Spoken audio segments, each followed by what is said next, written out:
হঠাৎ করে আজকে বিয়েটা হয়ে গেল। আজকে যে আমার বিয়ে হবে আমি নিজেও জানি না কি থেকে কি হয়ে গেল। সবচেয়ে অদ্ভুত ব্যাপারটা হলো যার সাথে আমার বিয়েটা হয়েছে সে আর কেউ নয়, আমার চাচাতো বোন। আমার আপন চাচাতো বোনের সাথে বিয়েটা হয়েছে, যাকে আজকে সকালেও আমি আপু বলে ডেকেছি। সে এখন আমার বউ, আর এখন দাঁড়িয়ে আছি বাসার ছাদের উপর। আর আপু মানে আমার বউ বাসর ঘরে অপেক্ষা করছেন আমার জন্য। কিন্তু আপনারা কিছু বুঝতেছেন না তো। চলেন আপনাদের পুরো বিষয়টি বুঝিয়ে বলি কেমনে কি হয়েছে। আজ থেকে 2 সপ্তাহ আগে আমার চাচাতো বোন মানে তানিশার বিয়ে ঠিক হয়। আমরা সবাই ছেলেটাকে দেখি, সবার খুব পছন্দ হয়, তানিশাও খুব পছন্দ হয়। আর বিয়ের তারিখ ঠিক হয় আজকে। আর ছেলেটা খুব ভালো আর সুন্দর, বলা যায় সব দিক দিয়ে পারফেক্ট। কিন্তু কথাই বলে না, সবার কপালে আর সুখ থাকে না। তাই না হয়তো তানিশার কপালে ও এই সুখটা নাই।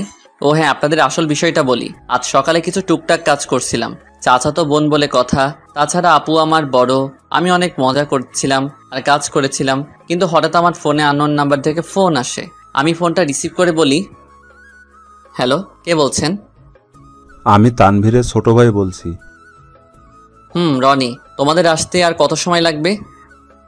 তানভীর ভাই হলো তানিশা অপুর হবু বর, আর রনি ওনার ছোট ভাই। আমাদের আর কখনো যাওয়া হবে না। আরে রনি, কান্না করছো কেন? কি হয়েছে তোমাদের? রাহি ভাই, আপনাকে কিভাবে কথাটা বলবো আমি নিজেও বুঝতে পারছি না। আরে কি হয়েছে সেটা তো আগে বলো। আর এইভাবেই বা কান্না করছো কেন আজকে এত সুন্দর একটা দিনে? ভাই, তানিশা আপুর কপালে হয়তো তানভীর ভাই নাই। কান্না করতে করতে বলতেছে মানে? তুমি কি বলতে চাচ্ছ একটু বুঝিয়ে বলো প্লিজ। তানভীর ভাই আর তানভীর ভাইয়ার কি হয়েছে বলো প্লিজ। ভাইয়া আর এই পৃথিবীতে নেই। কি কি বলছো তুমি এসব রনি? ভাইয়ের অ্যাক্সিডেন্ট হয়েছে। কি বলছো এসব? আমি ঠিকই বলছি। কি করে হলো এসব? আমরা সবাই মিলে আনন্দ করে আসছিলাম, হঠাৎ করে আমাদের গাড়ি ব্রেক ফেল করে, কিন্তু গাড়ি কন্ট্রোল করতে পারেনি, তাই গাছের সাথে গিয়ে ধাক্কা লাগে। তারপর আমার কিছু মনে নেই। তারপর কি হলো রনি, বলো প্লিজ।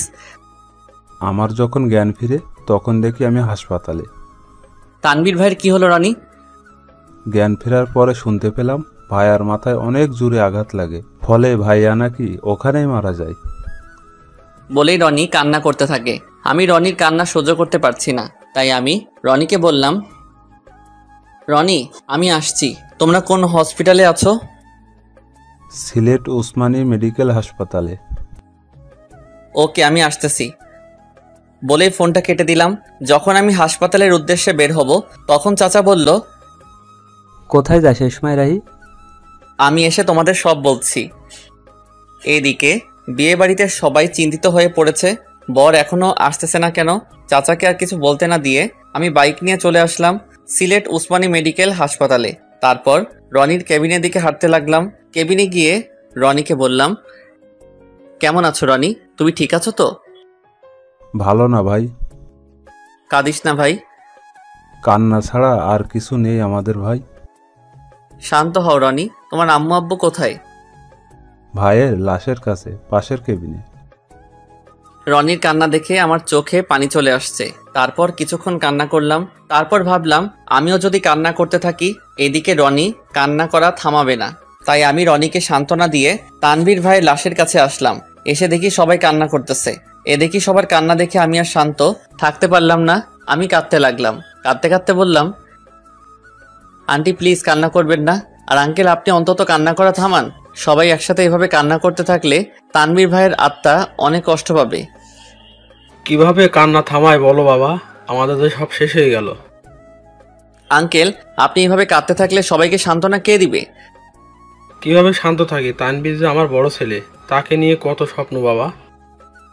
আপনারা এইভাবে কান্না করলে কি আর তানভীর ভাই ফিরে আসবে? বলেন প্লিজ, সবাই কান্না থামান। এই কথা বলার পর দেখি সবাই কান্না করা থামিয়ে দিল।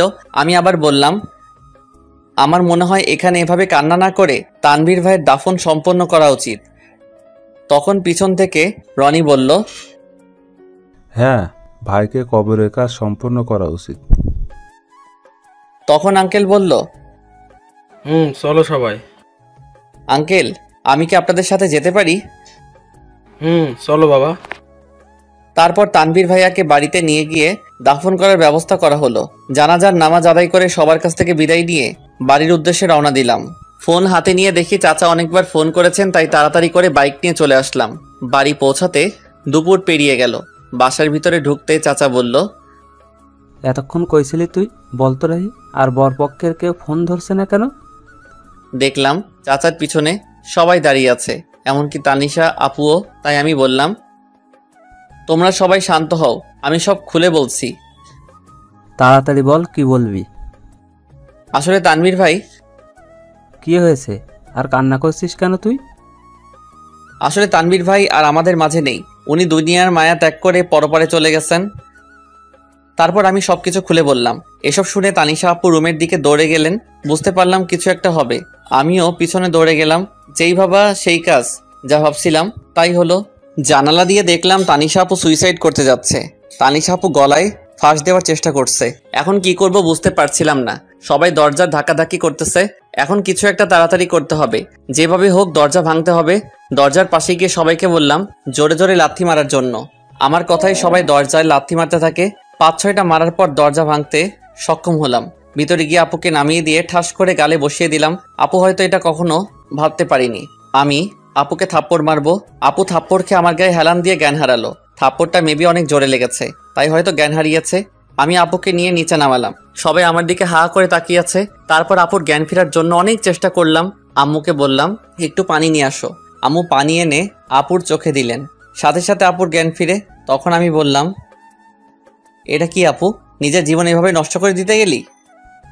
তো কি করব বল, কি নিয়ে বাঁচবো আমি? আমার সব আশাই তো শেষ। তাই বলে কি সুইসাইড করতে যাবি? তো আমার কি বা করার ছিল বল? আমরা আবার তোমার জন্য পাত্র খুঁজবো। আমাকে কে বিয়ে করবে শুনি? যে মেয়ের হবু বর রাস্তায় আসার আগেই মারা যায়, সেই মেয়েকে কে বিয়ে করবে তুই বল? আমি কিছুই জানি না বলে ওখান থেকে চলে আসলাম। এখানে আর বেশিক্ষণ থাকলে হয়তো আমিও কেঁদে দিতাম, তাই সেখান থেকে ছাদে চলে আসলাম। ছাদের এক কোণায় দাঁড়িয়ে রইলাম। আপুর জন্য অনেক কষ্ট হচ্ছে। আমার চোখের কোণায় হাত দিয়ে দেখলাম পানি চলে এসেছে। ছাদে অনেক সময় দাঁড়িয়ে আপুর কথা ভাবতে লাগলাম। হঠাৎ কাঁধে কারো হাতে স্পর্শ অনুভব করলাম। পিছনে ফিরে দেখি আব্বু। আব্বু কিছু বলবা? বলবো। বলো, কি বলবা? তুই আগে আমাকে কথা দে, আমি যা বলবো আমার সে কথাগুলো তুই রাখবি। রাখবো, বলো। আমি বলি কি, তুই তানিশাকে বিয়ে করে নে। কি বলো আব্বু, এটা কিভাবে সম্ভব? তানিশা আমার আপু হয়, তার উপর আমার বড়। আমি জানি তানিশার যদি কিছু হয়ে যায়। আমি জানি না, আমি পারবো না। কিন্তু তুই ভেবে দেখতে পারিস, তোর জন্য হয়তো সে বেঁচে থাকতে পারবে। ঠিক আছে, ভেবে দেখবো। সেখান থেকে আব্বু চলে গেল। আমিও ওখানে দাঁড়িয়ে আছি। কিছুক্ষণ পর চাচু আমাকে বলল, রাহি, আমি একটা কথা বলি। পিছন থেকে কাঁধে হাত দিয়ে বললেন, চাচা বলেন। তুই আমার মাথায় হাত দিয়ে বল, আমার কথা রাখবি। কিন্তু চাচা। কোনো কিন্তু নয়, তুই আমার মাথায় হাত দিয়ে বল, আমার কথা রাখবি। আচ্ছা বলো, তুমি যা বলবে আমি শুনবো। তুই আমার মেয়েকে বিয়ে কর বাবা, আমার মেয়েটার জীবন বাঁচা। কান্না করতে করতে বললেন চাচা।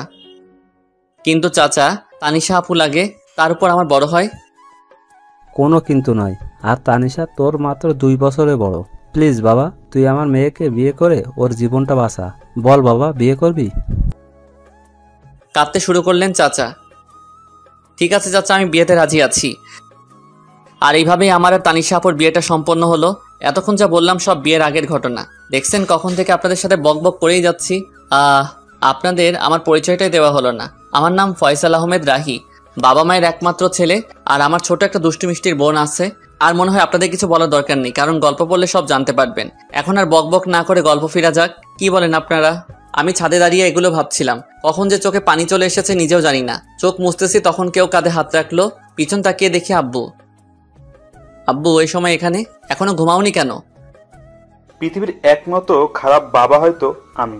নিজের ভাইয়ের মেয়ের জন্য নিজের ছেলের কুরবানি দিলাম। আমি চুপ। তোর সাথে আমি আর ভাই অনেক বড় অন্যায় করে ফেলেছি। এ সময় তোর ঘুরে বেড়ানোর কাজ, বন্ধুদের সাথে সময় কাটানো, পড়াশোনা করার সময়, সেখানে আমরা তোর উপর অনেক বড় একটা দায়িত্ব দিয়ে ফেলেছি। তোর অমত থাকা সত্ত্বেও আমরা তানিশের সাথে তোর বিয়ে দিয়েছি। আমাদের মাফ করে দিস বাবা। কি সব আবল তাবল বলছো আব্বু? তোমার ভালো মনে করছো তাই বিয়ে দিয়েছো, এতে কষ্ট পাবার কি আছে? মেয়েটা কিছু একটা করে ফেলতে পারে, তাই তোর সাথে বিয়ে দিয়েছি। রাগ করিস না বাবা, অনেক রাত হয়েছে, ঘরে যা। বাবা, মেয়েটা একা বসে আছে। আমি আর কিছু না বলে নিচে চলে আসলাম। আমার রুমে দরজা খুলে দেখে আপু কান্না করছে। আমার এখন ঠিক কি করা উচিত বুঝতে পারছি না। আমি কাঠের পাশে গিয়ে দাঁড়িয়ে রইলাম। রাহি, হুম তোর সাথে আমার কিছু কথা আছে। বলো, কি বলবা? আমি জানি তুই খুব ভালো একটা ছেলে, তোর মতন স্বামী পাওয়া ভাগ্যের ব্যাপার, কিন্তু আমি তোকে স্বামী হিসেবে মানতে পারবো না। অবাক হয়ে তাকিয়ে রইলাম অপুর দিকে। তুই জানিস তুই আমার ছোট ভাই, হোক তুই আমার চাচাতো ভাই, কিন্তু আমি তোকে স্বামী হিসেবে মানতে পারবো না। কিছু বললাম না। আমার মনে হয় তুই আমাকে বউ হিসেবে মানিস না। চুপ। তুই আমাকে প্রশ্ন করতে পারিস, আমি যদি স্বামী হিসেবে মানতে না পারি তাহলে বিয়ে করলাম কেন? হ্যাঁ, এটার জবাব দিয়ে দিচ্ছি। তোর সাথে বিয়ে না হলে হয়তো অন্য কারোর সাথে আমার বিয়েটা হতো, কিন্তু সে আমার মনের কষ্টটা বুঝতে পারতো না। আমার মনের অবস্থা শুধু তুই বুঝবি, অন্য কেউ না। আমি এখনো চুপচাপ দাঁড়িয়ে সব শুনছি। জানিস রাহি, আমি পৃথিবীর একমাত্র হতভাগা মেয়ে, সুখ কাছে পেয়েও হারালাম। তুই আমাকে মাফ করে দিস, তোর জীবনটা আমি নষ্ট করে দিলাম। জানিস, আমারও খুব ইচ্ছা ছিল সুন্দর একটা মেয়ে দেখে তোর বিয়ে দিব, আর তোর বিয়েতে অনেক আনন্দ করব, কিন্তু তার হলো না। তুই আমাকে মাফ করে দিস, আমি তোকে স্বামী হিসেবে মানতে পারছি না। অনেক রাত হয়েছে, এখন ঘুমিয়ে পড়ো। এটুকু বলে বারান্দায় চলে এলাম।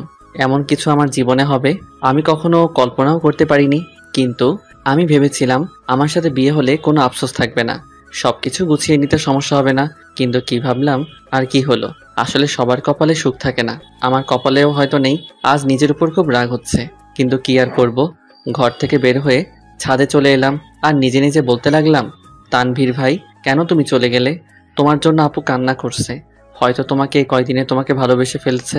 আর কি বলে জানো ভাই, তোমাকে ছাড়া আর কাউকে স্বামী হিসেবে মানতে পারবে না। সত্যি কয়েকদিনে তোমাকে অনেক ভালোবেসে ফেলেছে, এমনকি আমাকেও স্বামী হিসেবে মানতে রাজি না।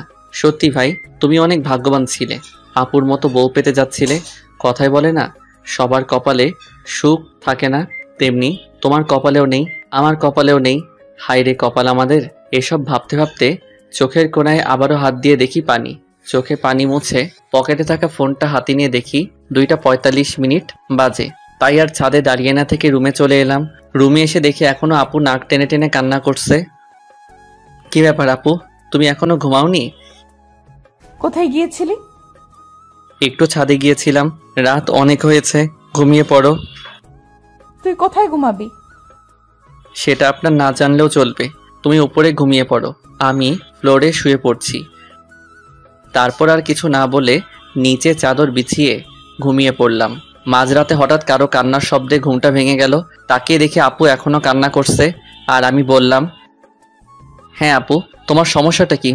এখন কি ঘুমাতে দিবেন না? যা হবার তা তো হয়ে গেছে। ঠিক আছে, তুই ঘুমা। আমি আবারও ঘুমিয়ে পড়লাম। হঠাৎ সকালে কারো কান্নাকাটি আর চেঁচামেচিতে ঘুম ভেঙে গেল। বের হয়ে দেখলাম তানিশা, আম্মু, আব্বু, আমার ছোট বোন রিয়া ও কান্না করছে। আমি গিয়ে বললাম, আব্বু কি হয়েছে? চুপ। আম্মু কি হয়েছে, এভাবে কান্না করছো কেন? চুপ। আপু তুমি অন্তত বলো কি হয়েছে। আসলে দোকানটা কি হয়েছে বলো না। দোকানটাতে আগুন লেগে গেছে, আর পুরো দোকান পুড়ে গেছে। কি বলছো এসব? বাবা ঠিক বলেছে। সবার কথা শোনার পর যেন আমার মাথায় আকাশ ভেঙে পড়ল। আমি এখন কি করব কিছু বুঝতে পারছিলাম না। তারপর নিজেকে ঠিক রেখে সবাইকে সান্ত্বনা দিতে লাগলাম। এভাবে কয়েকটা দিন কেটে গেল। তারপর শুরু হলো সংসারে অশান্তি। বাবা বড় মানুষ, ঠিকমতো কাজ করতে পারে না, তাই আর সংসারের কষ্ট দেখতে না পেরে সংসারে হাল ধরতে হলো আমাকে। কি করব কিছুই বুঝতে পারছিলাম না। তাই আমার ফ্রেন্ড আফিকুলকে ফোন দিলাম। হ্যালো আফিকুল দোস্ত, আমার সাথে একটু দেখা করতে পারবি? আরে এভাবে বলছিস কেন? কোথায় আসতে হবে সেটা বল। স্কুলের পাশে দোকানটায় আয় না দোস্ত। ঠিক আছে, আমি আসতেছি। ঠিক আছে আয় বলেই ফোনটা কেটে দিলাম আর রেডি হয়ে স্কুলের পাশের দোকানে চলে গেলাম। একটু পরে আফিকুলও চলে এলো। বল দোস্ত, কি বলবি? আসলে দোস্ত, আমার একটা হেল্প লাগবে। তুই এভাবে বলছিস কেন? কি হেল্প লাগবে সেটা তো বল। আসলে দোস্ত, আমার একটা চাকরি লাগবে। কি, তুই চাকরি করবি? আমি চাকরি করব, একটা ব্যবস্থা করে দে না। ব্যবস্থা করব, কিন্তু তুই আমাকে হাসালি। তোর বাবার দোকান থাকতে তুই চাকরি করবি কেন? তাহলে তোকে সব খুলে বলি কেন চাকরি করব। বল। আমি আফিকুলকে সব শুরু থেকে শেষ পর্যন্ত বললাম। আমাদের দোকানে আগুন লেগে পুড়ে ছাই হয়ে গেছে রে, তাই আমি চাকরি খুঁজছি। আরে কান্না করিস না দোস্ত, আমি সব ব্যবস্থা করছি। দোস্ত। ঠিক আছে, সন্ধ্যা হয়ে গেছে, তুই বাড়ি যা, আমি সব ব্যবস্থা করছি। ঠিক আছে, আমি যাচ্ছি, তুইও যা। বলেই আমি আফিকুলকে বিদায় দিয়ে বাড়ি চলে আসলাম। বাড়ি এসে দেখি আম্মু এখনো মাথায় হাত দিয়ে বসে এখনো কান্না করছে। আম্মু, কান্না করো না, কান্না করে আর কি হবে, সব তো শেষ। বাবা জানি, কিন্তু কান্না ছাড়া আর কি করব বল। আর কাঁদতে হবে না, আমি কিছু একটা ব্যবস্থা করছি। কি করবি তুই? পরে বলবো, এখন প্লিজ তুমি কান্না করো না। ঠিক আছে। আম্মুকে সান্ত্বনা দিয়ে রুমে চলে এলাম। এসে দেখি তানিশা আপুও কান্না করছে। তাই আমি বললাম, তুমি কান্না করছো কেন? আমার জন্য তো সব হচ্ছে। তোমার জন্য আমার কি হলো? তোদের এখানে আসার সাথে সাথেই ক্ষতি হয়ে গেল। আমার মনে হয় এতে আপনার কোনো দোষ নেই, এটা আমার কপালের দোষ। এটা তোর কপালের দোষ না, এটা আমার কপালের দোষ। তোমার কপালের দোষ কেমন করে হলো? হ্যাঁ, আমার কপাল খারাপ, কারণ যে মেয়ের বিয়ের দিনে বর মারা যায়, শ্বশুর বাড়ি আসতে না আসতেই ক্ষতি হয়ে যায়, তার কপালের দোষ না তো কার কপালের দোষ? কি বলছেন? আপনার শ্বশুর বাড়ি? হ্যাঁ, আমার শ্বশুর বাড়ি তো। কেমন করে হলো তোমার শ্বশুর বাড়ি? কারণ তোর সাথে আমার বিয়ে হয়েছে, তাই এটা আমার শ্বশুর বাড়ি। কি, তোমার সাথে আমার বিয়ে হয়েছে? কি, ওটা বিয়ে? আমার তো মনে হয় না। হয় না কেন? আমি তোমাকে বউ হিসেবে মানি না, আর তুমিও আমাকে স্বামী হিসেবে মানো না। কথা বলতে বলতে হঠাৎ আফিকুলের ফোন এসেছে। আফিকুল, বল। খুশির খবর আছে বন্ধু। কি খুশির খবর? দোকানে আয় বলছি। ঠিক আছে, আমি আসছি, তুই একটু অপেক্ষা কর। আমি বের হতে হতে তানিশা আপুকে বললাম, আমি আসি, তোমার সাথে পরে কথা বলবো। কোথায় যাবি এখন? এসে সব বলছি তোমাকে। আমি আর কথা না বলে চলে আসলাম স্কুলে পাশের দোকানে। এসে দেখি আফিকুল আমার জন্য অপেক্ষা করছে। বল দোস্ত, কি খুশির খবর? আমি তো চাকরির ব্যবস্থা করে ফেলেছি দোস্ত। কি, তুই আমার চাকরির ব্যবস্থা করে ফেলেছিস? দোস্ত, তোর জন্য এটুকু করতে পারবো না বল? আমি অনেক খুশি রে, খুব বড় একটা উপকার করেছিস। এখন বল, কি খাবি? কি, তুই আমাকে ঘুষ দিতে চাচ্ছিস? আরে না, তোকে আজকে খুশি হয়ে খাওয়াবো। আরে লাগবে না। প্লিজ দোস্ত, না করিস না। আচ্ছা ঠিক আছে, শুধু চা খাবো। রহিম চাচা, 2টা চা আর বিস্কুট দেন তো। ওকে, দিতেছি বাবা। কিছুক্ষণ ওর সাথে আড্ডা দিলাম, তারপর বাড়ি চলে এলাম। বাড়ি এসে সোজা আমার রুমে চলে এলাম। রুমে গিয়ে তানিশা আপুকে জড়িয়ে ধরে কান্না করে দিলাম। কি রে, এইভাবে জড়িয়ে ধরে কান্না করছিস কেন? কি হয়েছে? জানেন, আমার চাকরিটা হয়েছে। কি, চাকরি হয়েছে? চাকরি হয়েছে। এখন বলেন কি খাবেন? আইসক্রিম খাওয়াবে? আমি আইসক্রিম খাবো। কিন্তু এই সময় আইসক্রিম কোথায় পাবো? লাগবে না, যা। আরে রাগ করছো কেন? আমি আনছি ওকে। ঠিক আছে। দোকানে গিয়ে আমি আইসক্রিম নিয়ে এলাম। এই নেন আপনার আইসক্রিম। দে তাড়াতাড়ি। আপু আইসক্রিমটা হাতে নিয়ে বাচ্চাদের মতো খেতে শুরু করলো, আর আমি আপুর দিকে অবাক হয়ে তাকিয়ে রইলাম। কি আজব কাণ্ড, এত বড় একটা মেয়ে হয়ে বাচ্চাদের মতো আইসক্রিম খাচ্ছেন, আর আমি তাকিয়ে এসব দেখছি। ঠিক তখনই, কি রে, কি দেখছিস? তোমার খাওয়া দেখছি। এত দেখতে হবে না। কেন? তুই খাবি? খেলে নিতে পারিস। না না, লাগবে না, আমি বাচ্চাদের মতো আইসক্রিম খাই না। ওকে, তুই না খেলেও চলবে। তুমি খাও। ঠিক আছে, একটা কথা বলি রাহি। বলো। তুই চাকরিতে জয়েন করবি কবে? 1 মাসের মতো লাগবে। কথা বলতে বলতে হঠাৎ আম্মুর ডাক পড়ল। রাহি, তানিশা, তোরা খেতে আয় তাড়াতাড়ি, ঠিক আছে আম্মু, আমার আসছি। তাড়াতাড়ি আয়। চলেন, আম্মু ডাকছে। চল। দুজন একসাথে খাবার টেবিলে বসলাম। আম্মু খাবার বেড়ে দিল। আম্মু, তুমিও খাও। আম্মু, তুমিও বসো, একসাথে খাবো। তানিশা আপু বলল। খাচ্ছি। চুটকি, তুইও খা। খাচ্ছি তো। সবার সাথে খাবার খেয়ে আমি রুমে চলে এলাম। এসে একটু শুয়েছিলাম, তখনই আপু রুমে এলো। আপুকে দেখে আমি তাড়াতাড়ি করে নিচে বিছানা করে নিলাম, তারপর শুয়ে পড়লাম। আপুও বিছানায় শুয়ে পড়ল। কি আজব মেয়ে রে বাবা, স্বামীকে নিচে রেখে তিনি উপরে আরামে ঘুমাচ্ছে। ওই যে সবার কপালে সুখ থাকে না, তেমনি আমার কপালেও বউয়ের সুখ নেই। তাই আর কিছু না ভেবেই ঘুমিয়ে পড়লাম। সকালে ঘুম ভাঙলো আম্মুর ডাকে। রাহি বাবা, তাড়াতাড়ি ওঠ, আর ঘুমাতে হবে না। কেন আম্মু? আজকে তানিশাকে নিয়ে যাবি না? কোথায় যাব? কেন, তুই জানিস না? না তো। তানিশা মা তোকে কিছু বলেনি? না, আমাকে তো কিছু বলেনি। তানিশা মা, তুমি রাহিকে কিছু বলনি? না আম্মু, ভুলে গিয়েছিলাম। ঠিক আছে, তাহলে ওকে বলে নিচে আসো। ঠিক আছে আম্মু, আমরা আসছি। ওকে। ওই, আজকে আমাদের বাড়ি নিয়ে যাবি? আমি কেন নিয়ে যাব? তুমি একা যাও, আমি যেতে পারবো না। না, তুই আমার সাথে যেতে হবে। না, আমি পারবো না। কি, তুই যাবি না? যাব তো। আমি বুঝি না এ কেমন মেয়ে, আমাকে স্বামী হিসেবে মানে না, আবার সবসময় অধিকার ফলাতে আসে। আজাইরা পেঁচাল। কি রে, চুপ করে আছিস কেন? এমনি। ঠিক আছে, এখন রেডি হয়ে আয়। ঠিক আছে, তুমি যাও, আমি আসছি। তাড়াতাড়ি আয়, নাস্তা করব। ঠিক আছে। ফ্রেশ হয়ে টেবিলে সবার সাথে নাস্তা শুরু করলাম। নাস্তা শেষ করে রুমে চলে এলাম। এসে শুয়ে পড়লাম। তখন দেখি তানিশা আপু আমার দিকে রাগী চোখে তাকিয়ে আছে। এভাবে তাকিয়ে আছো কেন? তুই এসে শুয়ে পড়লি কেন? তো কি করব? একটু আগে আমি কি বলছিলাম? কি বলছিলে? আমি আজকে আমাদের বাড়ি যাব বলছিলাম না? যাব তো।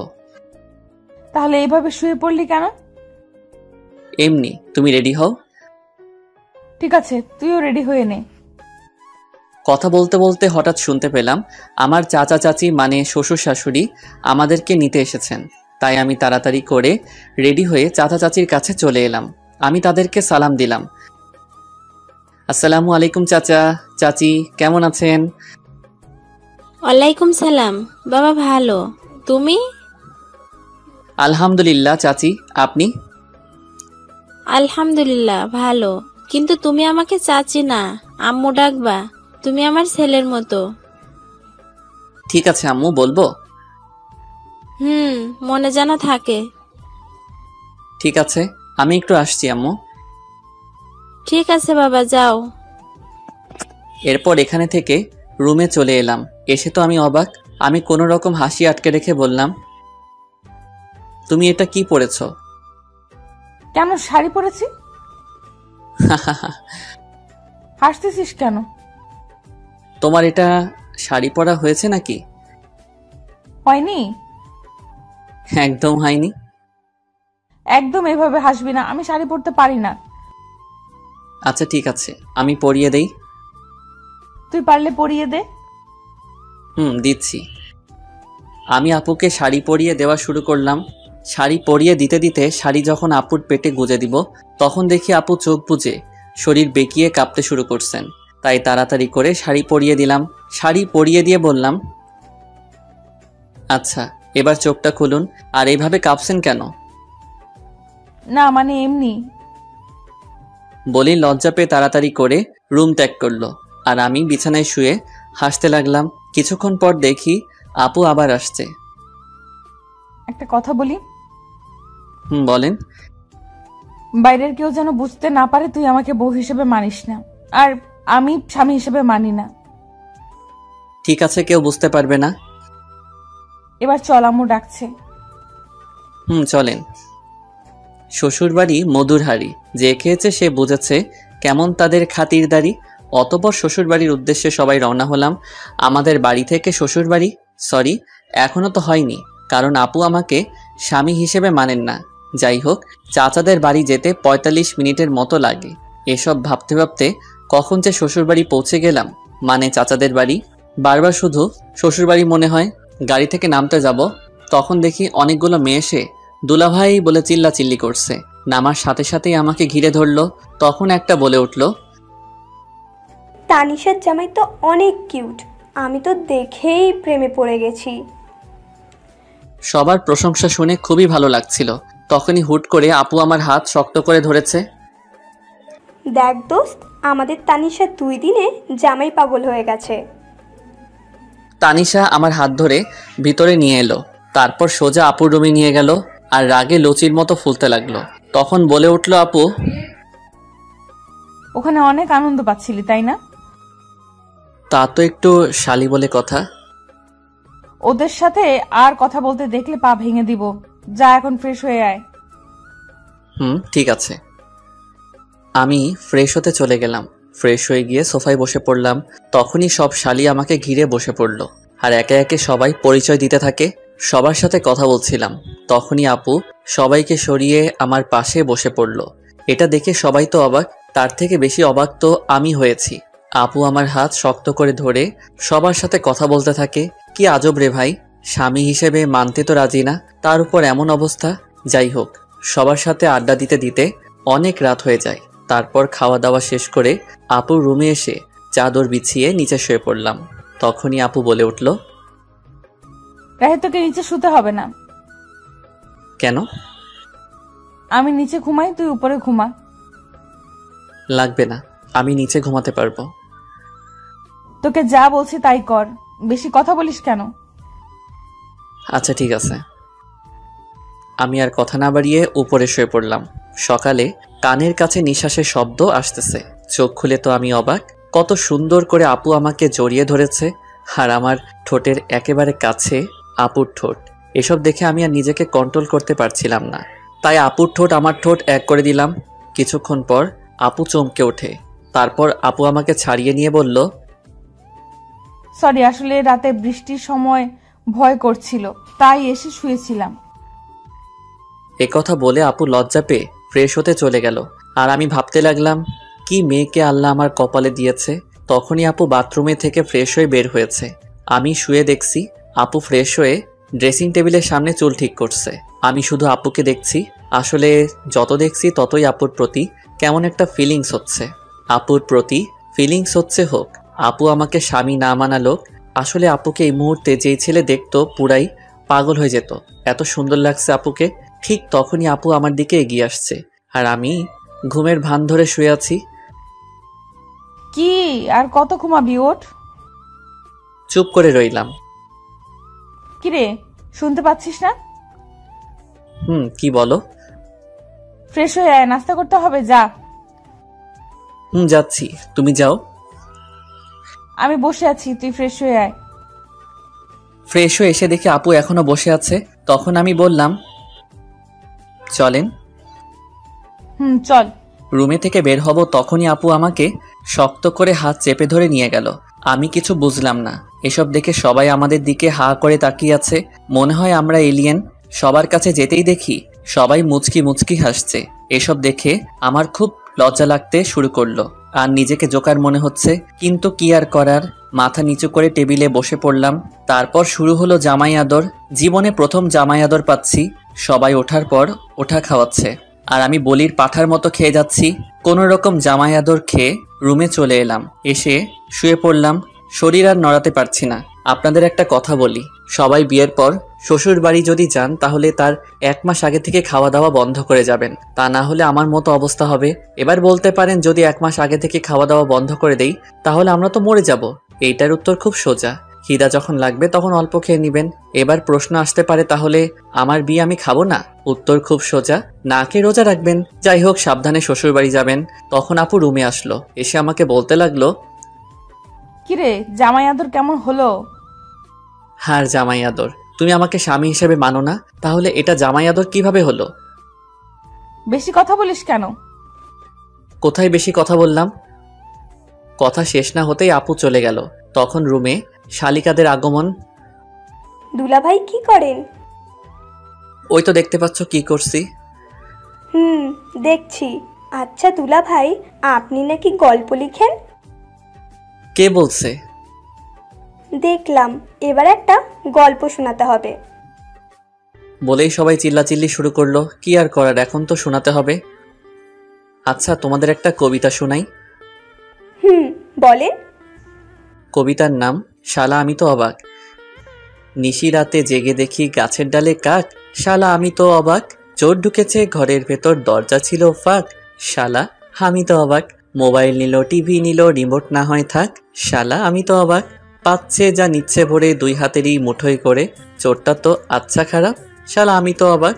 সব মালামাল বস্তা ভরে চোর পালালো চুরি করে, চাকটা চলে যাক, শালা আমি তো অবাক। মধ্যরাতে অন্ধকারে কুত্তা ডাকে জোরে জোরে, শিয়ালরা দেয় হাক, শালা আমি তো অবাক। ভয়ে শরীর শিউরে ওঠে, না জানি আজ কি যে ঘটে, আবার ডাকে কাক, শালা আমি তো অবাক। হয়নি রাতে তেমন কিছু, কোনো ভূতি নেয়নি পিছু, বেঁচে গেছি যাক, শালা আমি তো অবাক। সকালে দেখি পুরো পাড়া চিল্লাচিল্লি করছে তারা, চোরটা নাকি পড়ছে ধরা, চোরের মাথায় টাক, শালা এবার তো আমি পুরাই অবাক। এটা শুনে সবাই হাসতে হাসতে মরে যাওয়ার মতো অবস্থা। এভাবে দেখতে দেখতে কেটে গেল 2 দিন। আজ আমরা বাড়ি ফিরলাম। কথায় বলে না, হাসির পর কান্না আসে, তেমনি শুরু হলো আমাদের সংসারে টানাটানি। দোকান নেই, আব্বু কোনো কাজ করে না, এমনি আমিও কাজ করি না। বলে না, বসে বসে খেলে রাজার রাজত্ব শেষ হয়ে যায়, তেমনি আমাদের জমানো টাকাও শেষ হতে শুরু করলো। সংসারে অনেক টানাটানি, এসব আর ভালো লাগছে না। তাই আফিকুলের কাছে এলাম। দোস্ত, আমার চাকরির কি করলি ভাই? হয়ে গেছে। জয়েন কবে থেকে করতে হবে? কাল 1 থেকে জয়েন করবি। ঠিক আছে, কিন্তু তুই অনেক বড় একটা উপকার করলি ভাই, ধন্যবাদ তোকে। আরে ধন্যবাদ দিতে হবে না, বন্ধু তো বন্ধুর বিপদে আপদে পাশে থাকে। আমার জায়গায় তুই থাকলে কি করতি বল? করতাম। আচ্ছা, তুই পরীক্ষা ফিস দিয়েছিস? আমার হয়তো আর পড়ালেখা হবে না রে। লেখাপড়া ছাড়বি কেন? তো কি করব বল? জানি তোর কাছে টাকা নাই, তাই এই কথা বললি। আরে না, আমি সব জানি, আমার কাছে নাটক করবি না, আমি তোর টাকা দিয়ে দিব। ওকে দোস্ত। আচ্ছা চল, কলেজে গিয়ে সব দিয়ে আসি। না দোস্ত, এ সময় না, তুই গিয়ে আমার টাকাটা জমা দিয়ে দিস। আচ্ছা ঠিক আছে, আমি যাচ্ছি, পরে দেখা হবে। এরপর আফিকুল চলে যায়। মনের মধ্যে একটু শান্তি অনুভব করতে লাগলাম। আফিকুলকে বিদায় দিয়ে বাড়ি চলে এলাম। রাতে সবার সাথে খাবার খেয়ে একটু ছাদে চলে এলাম। কিছুক্ষণ পর আমার কাঁধে কেউ হাত রাখলো। চেয়ে দেখি আব্বু। আব্বু, কিছু বলবা? আসলে কিভাবে যে বলবো। বলো তো। তানিশা রেজিস্ট্রেশনের টাকা দিতে হবে বাবা। কত টাকা লাগবে? ৬,০০০ টাকার মতো লাগবে। আচ্ছা ঠিক আছে, কবে দিতে হবে? কালকের পরের দিন। আচ্ছা ঠিক আছে, কালকে দিয়ে দিব। ঠিক আছে। আব্বু, তুমি এভাবে কান্না করছো কেন? এমনি বাবা। বলেই আব্বু কান্না করতে করতে চলে গেল। আব্বুর কান্না দেখে নিজেকে কন্ট্রোল করতে পারলাম না, নিজেও কান্না করে দিলাম। আব্বু চলে যাওয়ার পর কিছুক্ষণ ছাদে রইলাম, তারপর সেখান থেকে এসে ঘুমিয়ে পড়লাম। সকালে তাড়াতাড়ি ঘুম থেকে উঠে ফ্রেশ হয়ে নামাজ আদায় করে নিলাম। কাউকে কিছু না বলে অফিসে চলে এলাম। আগে থেকে সবকিছু বলা ছিল, তাই সোজা জয়েন করে ফেললাম। তারপর ম্যানেজার স্যারের কাছে এলাম। আসতে পারি স্যার? আরে রাহি, আসো। স্যার, আমার কাজটা কি জানতে পারি? অবশ্যই। আমার কাজটা কি? তোমার কাজ সেল করা। ঠিক আছে স্যার। আর হ্যাঁ, প্রতিদিন সকাল 8টায় আসতে হবে, দেরি হলে বেতন থেকে টাকা কাটা যাবে। ঠিক আছে স্যার। বলে একটা গাড়ির সাথে চালক বেরিয়ে পড়লাম। সকালে কিছু খাওয়া হয়নি, তাই এক দোকানে সেল করে চা আর বিস্কুট খেতে লাগলাম। আর বেশি কিছু খেলাম না, কারণ আমার কাছে টাকা নেই। অন্য কিছু খেলে আর দুপুরে কিছু খাওয়া হবে না। সেল করতে করতে কখন যে দুপুর হয়ে গেছে খেয়ালই নেই। দুপুরের খাবার খেয়ে আবারও সেল করতে লাগলাম। সেল করা শেষ করতে করতে রাত হয়ে গেল। গাড়ি জমা দিতে ফোনের দোকানে চলে এলাম। আমার 2টা ফোন ছিল, তাই একটা বিক্রি করে দিলাম। 10,000 দিয়ে বিক্রি করে দিলাম। তারপর বাড়ি চলে এলাম। বাড়ি এসে ফ্রেশ হয়ে আব্বুর কাছে এলাম। আব্বু, টাকা। কিসের টাকা বাবা? তোমার মেয়ের রেজিস্ট্রেশনের ফিস। আমি আর কিছু না বলে আব্বুর কাছে টাকা দিয়ে রুমে চলে এলাম। একটু পর আপু মানে তানিশা খাবারের জন্য ডাক দিল। সবার সাথে খাবার খেয়ে ছাদে চলে গেলাম। আজকের চাঁদটা অনেক সুন্দর লাগছে, এসব ভাবছিলাম তখন কেউ কাঁধে হাত দিল। তাকিয়ে দেখি আপু। কিছু বলবে? টাকা তুই দিয়েছিস না? না মানে। তুই দিয়েছিস নাকি সেটা বল। আমি দিয়েছি। কেন? তুই এত টাকা কোথায় পেলি? আমার ফোনটা বিক্রি করে দিয়েছি। কেন? জানি না। জানি না মানে কি? আমার ভালো লাগছে না, আমি ঘুমাবো বলেই সেখান থেকে চলে আসলাম। আর বেশি কথা বললাম না, কথা বললে হয়তো কথা আরো বেড়ে যেত। রুমে এসে ঘুমিয়ে পড়লাম। সকালে পাখির কিচির মিচির আওয়াজে ঘুম ভেঙে গেল। নামাজের সময় ছিল, তাই নামাজটা আদায় করে নিলাম। সকালে সবার সাথে নাস্তা করতে বসে পড়লাম। হঠাৎ করে তানিশা আপু বলল, আব্বু, আমি একটা কথা বলবো। মা বলো। বলছিলাম কি, রাহি তো একাই চাকরি করে এখন সংসার চালায়, আর তাতে ওর অনেক কষ্ট হয়। আমি বলি কি, আমি যদি একটা চাকরি করি তাহলে ওর কষ্ট একটু কম হতো। এই পরিবারের আর কারো ইনকাম করতে হবে না, আমি এখনো মরে যাইনি, মরে গেলে করো বলে সেখান থেকে রুমে চলে এলাম। আসলে আমি চাই না তানিশা আপু কোনো কাজ করুক। আমি রেডি হয়ে অফিসে চলে এলাম। প্রতিদিনের মতো আজকে একটা চালক নিয়ে বেরিয়ে পড়লাম সেল করতে। সেল করতে করতে দুপুর হয়ে গেল। তখন সাথে থাকা সোহাগ ভাই বললেন, ভাই চলেন কিছু খেয়ে আসি। চলো। দোকানে বসে পাউরুটি খাচ্ছিলাম। সামনে চেয়ে দেখি কেউ আমার দিকে তাকিয়ে আছে। ভালো করে তাকিয়ে দেখি আব্বু ওর ফ্রেন্ডের সাথে দাঁড়িয়ে আছে। তাই আমি তাড়াতাড়ি খেয়ে সোহাগ ভাইকে নিয়ে চলে এলাম। তারপর আবার দোকানে সেল করতে লাগলাম। সেল করতে করতে রাত হয়ে গেল। গাড়ি জমা দিয়ে হাঁটছিলাম। পকেটে হাত দিয়ে দেখি টাকা নেই, তাই বাধ্য হয়ে হাতের ঘড়িটা বিক্রি করে দিলাম। বাড়ি এসে সোজা রুমে চলে এলাম। ফ্রেশ হয়ে সবার সাথে খাবার টেবিলে বসে পড়লাম। খাওয়া দাওয়া শেষ করে ছাদে চলে গেলাম। ছাদে আসি কারণ আমার মন খারাপ থাকলে ছাদে এসে সময় কাটাই আর চাঁদ দেখতে থাকি। অনেক সময় থাকার পর রুমে আসলাম। খেতা বালিশ নিয়ে নিচে শুতে যাব, তখনই একটা কথা বলতাম। বলেন। তুই উপরে ঘুমা, আমি নিচে ঘুমাই। আমি কাপুরুষ নই। একটা মেয়েকেই নিচে ঘুমাতে দিয়ে আমি উপরে ঘুমাবো, আপনি ঘুমান। আর কথা না বলে ঘুমিয়ে পড়লাম। সকালে ঘুম থেকে উঠে দেখি আপু গোসল করে আসছে। এটা দেখে তো আমি আপুর উপরে আবারও ক্রাশ খাইছি। ভেজা চুলে আপুকে অসম্ভব সুন্দর লাগছে। আপনাদের বলে বোঝাতে পারবো না। আপু আমার দিকে তাকাতেই আমি ঘুমের ভান ধরে রইলাম। তখন আপু বললেন, কি উঠবি না? আর কত ঘুমাবি? সবাই নাস্তা করার জন্য অপেক্ষা করছেন। উঠছি, তুমি যাও। তারপর আপু চলে যায়। আসলে আপুকে যত দেখছি ততই আপুর প্রতি ফিলিংস হচ্ছে। আমার কপালে হয়তো বউয়ের ভালোবাসা নেই, জীবনটা বেদনা। আপু কেন আমার ফিলিংসটা বুঝে না। ফ্রেশ হয়ে সবার সাথে নাস্তা শেষ করে রুমে এসে শুয়েছিলাম। আজকে শুক্রবার, তাই কাজ নাই। একটু পরে আপু আসলো। ওকে দেখে কেমন যেন লাগলো, মনে হয় অস্বস্তিতে আছেন। আপনার কি কিছু হয়েছে? কই না তো। সত্যি বলছেন তো? মিথ্যা বলছেন না তো? মিথ্যা বলতে যাব কেন? আচ্ছা ঠিক আছে। আচ্ছা একটা কথা বলি। বলেন। আমাকে কিছু টাকা দিতে পারবি? কত টাকা? 200 টাকা। ওই দিন হাতঘড়ি বিক্রি করে যা পেয়েছিলাম ওই টাকা আপুকে দিয়ে দিলাম। আজকে ছুটি, তাই একটু ঘুম দিলাম। বিকালে একটু ঘুরতে বের হলাম বন্ধুদের সাথে আড্ডা দিতে। মাগরিবের আজান হয়ে গেল, তাই নামাজটা আদায় করে রুমে চলে এলাম। রুমে আসতেই দেখলাম আপু বাথরুম থেকে বের হচ্ছে। আপুকে দেখে একটু সন্দেহ হচ্ছে। আজ এমন তো আগে কখনো মনে হয়নি। এতক্ষণ কোথায় ছিলি? এই একটু বাইরে ঘুরছিলাম। আমাকে নিয়ে গেলি না কেন? আপনাকে নিয়ে যাব কেন? কেন, আমি যেতে পারি না বুঝি? না, আমার সাথে যেতে পারেন না। আমাকে তো স্বামী হিসেবে মানেন না। তোর সাথে ঘুরতে না যাওয়ার কি আছে? ওকে সামনের ছুটির দিন নিয়ে যাব। লাগবে না, আমি তোর সাথে যাব না। ওকে না গেলে আমার কি, আর কত আছে যাওয়ার জন্য? ওই কি বললি? কই কিছু না। আমি যাব। এখন না বললেন যাবেন না? এখন যাব, তোর কোনো সমস্যা? না সমস্যা নেই। তারপর রাতে খাবার খেয়ে ঘুমিয়ে পড়লাম। পরের দিন ভোর সকালে ঘুম ভাঙলো। ঘুম থেকে উঠে নামাজ আদায় করে নিলাম। তারপর একটু গ্রামটা ঘুরে দেখতে লাগলাম। সকালের আবহাওয়া মনটা অনেক ভালো করে দেয়। কত সুন্দর লাগে সকালবেলা। কিছুক্ষণ গ্রামটা ঘোরাঘুরি করে রুমে চলে এলাম। এসে দেখি আপু এখনো ঘুমিয়ে আছে। ভাবলাম ঠেকে দিব কিনা, অত কিছু না ভেবে ডাক দিলাম, আপু উঠেন, সকাল হয়ে গেছে। আর কত ঘুমাবেন?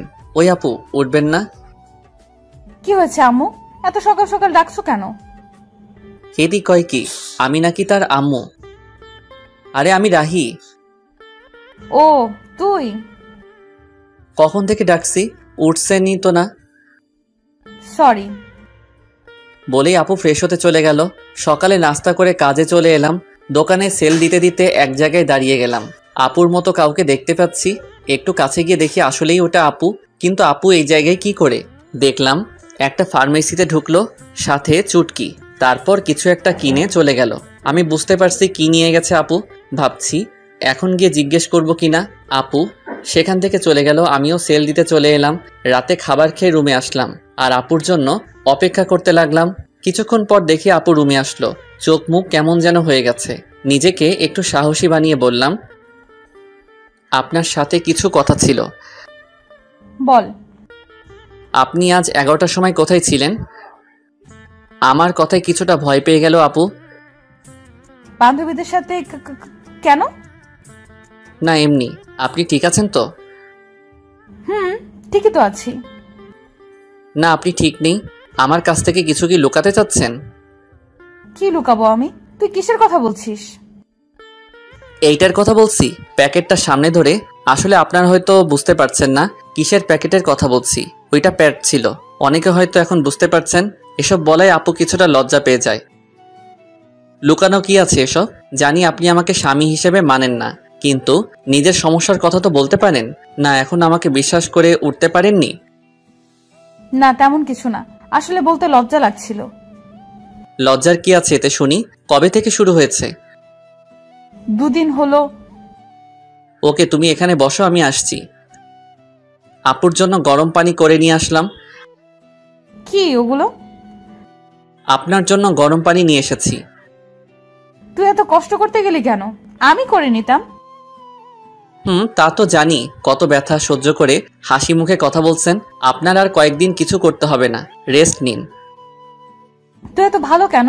সবার কত খেয়াল রাখিস, আমার পিরিয়ডের কথা শুনে এত কেয়ার করছিস। যদিও তোকে স্ত্রীর অধিকার দেইনি, যদি দিতাম আরো কত কিছু করতে আমার জন্য। সরি রাহি, আমি জানি তুই অনেক ভালো।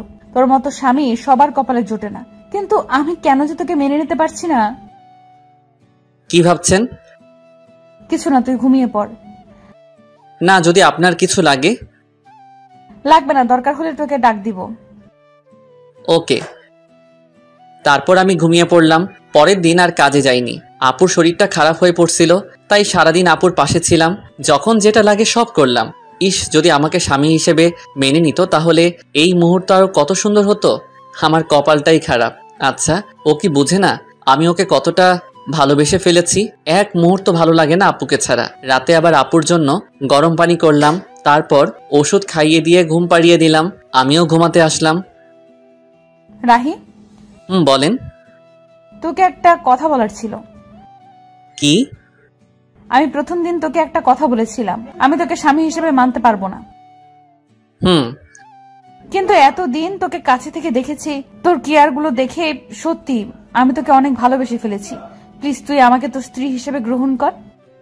আমিও তো আপনাকে প্রথম দিন থেকেই ভালোবেসে ফেলেছি। কি এতদিন বলিসনি কেন? আমি কি জানতাম আপনিও আমাকে ভালোবাসেন? এখন তো জানলি। এখনো কি আপনি বলবি? আচ্ছা ঠিক আছে, তুমি করে বলবো। ও ওদিকে আসছিস কেন? আপনিটাকে তুমি করতে হবে তো। আপুর এমন কথা শুনে আমার তো খুশিতে হিরো আলমের গান লাগাই নাচতে ইচ্ছে করতেছে।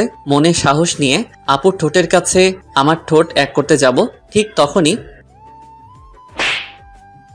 চমকে উঠেছিলাম। আপু আমাকে থাপ্পড় মারলো কেন? তখনই চোখ খুলে দেখি এইটা ছিল স্বপ্ন। মনটাই খারাপ হয়ে গেল। কত সুন্দর একটা স্বপ্ন দেখলাম, এটা যদি বাস্তবে হতো তাহলে কেমন হতো। কিন্তু ওই যে আমার কপাল খারাপ, চারদিকে তাকিয়ে দেখি সকাল হয়ে গেছে। বিছানায় চোখ যেতেই দেখলাম আপু কত সুন্দর করে ঘুমাচ্ছে, ছোট বাচ্চাদের মতো করে। দেখলেই তো পাগল হয়ে যাওয়ার মতো অবস্থা, কিন্তু কিছু করার নেই। এত রোমান্টিক হওয়া আমার জন্য মানায় না। তাই গিয়ে আপুকে ডাক দিলাম, আপু উঠুন, সকাল হয়ে গেছে। হুম, আপনার শরীরে কেমন আছে এখন? ভালো। আপুকে তুলে আমি ফ্রেশ হয়ে খাবার টেবিলে চলে এলাম। দেখি আব্বু বসে আছে। রাহি, তোর সাথে কিছু কথা আছে। বলো আব্বু। আমাদের দোকানটা নতুন করে শুরু করবো ভাবছি। আব্বু, এটা তো ভালো কথা। দোকানটা চালু হলে তোকে আর চাকরি করতে হবে না, লেখাপড়া কমপ্লিট করবি আর তানিশা মার খেয়াল রাখবি। আব্বু, পরেরটা পরে দেখা যাবে, আগে তো শুরু করো। এভাবেই আমাদের জীবনটা চলছিল। আপু আগের থেকে বেশি আমার উপর রাগ দেখায়, আবার অধিকারও খাটায়। মনে হয় যেন সত্যি আমি ওর বর। কখনো মনে হয় মেনে নিয়েছে, আবার কখনো মনে হয় এগুলো সবাইকে দেখানোর জন্য করছে। একদিন আপু বলল, চল আজকে আমরা ঘুরতে যাই। কোথায় যাবেন? চা বাগান দেখতে যাই। আমার ভালো লাগছে না। কি? আরেকবার বল, দেখ আমি তোর কি অবস্থা করি। আচ্ছা চলেন। এই তো গুড বয়। এ কেমন মেয়ে রে বাবা, একবার রাগ দেখে আবার রাগ নেই, সব শেষ হয়ে যায়। ও আল্লাহ, কেমন মেয়ের পাল্লাই ফেললে। স্বামী হিসেবে মানে না, কিন্তু স্বামীর অধিকার ঠিক কাটায়। মন চায় কচু গাছের লগে ফাঁস দিয়ে মরে যায়। আল্লাহ আমায় উঠাই লও। আমি রেডি হয়ে আপুর জন্য অপেক্ষা করতে লাগলাম। মেয়েদের এই একটাই জিনিস, কোথাও যাইতে হলে মেকআপ নামের জিনিস তাদের দিতে হইব। কত সময় ধরে অপেক্ষা করতেছি, আসার কোনো নামই নেই। হলো আপনার? এই তো চল। আপুর দিকে তাকাতেই আবারও ক্রাশ খেলাম। নীল জামার সাথে ম্যাচিং করে চুড়ি, চোখে কাজল, অসম্ভব সুন্দর লাগছে, পরীর মতো লাগছে। কি আর বলমু ভাই, এগুলো শুধু নাটকে আর গল্পেই সম্ভব। জীবনে তো একটা পরীর মতো সুন্দর মাইয়া দেখলাম না, পরী নামের পেতনি দেখছি। কি হলো, হা করে কি দেখছিস? পরী দেখি। এখানে পরী পাইলি কই? আমার সামনে। মুখ ফসকে কথাটা বলে ফেললাম। আমার কথা শুনে আপু কিছুটা লজ্জা পেয়ে যায়। আর পরী দেখতে হবে না, চল। চলেন। তারপর আমি গিয়ে আমার বাইকটা বের করলাম। আপু এসে দাঁড়িয়ে আছে। উঠবেন না? উঠছি তো। বলেই আপু বাইকে উঠে আমার কাঁধে হাত রাখলো। কাঁধে হাত দিতেই অন্যরকম অনুভূতি হচ্ছিল। এই প্রথম বাইকে কোনো মেয়েকে নিয়ে উঠলাম। চাচাতো বউকে নিয়ে বাইক চালাচ্ছি, খুব ফিলিংস হচ্ছে।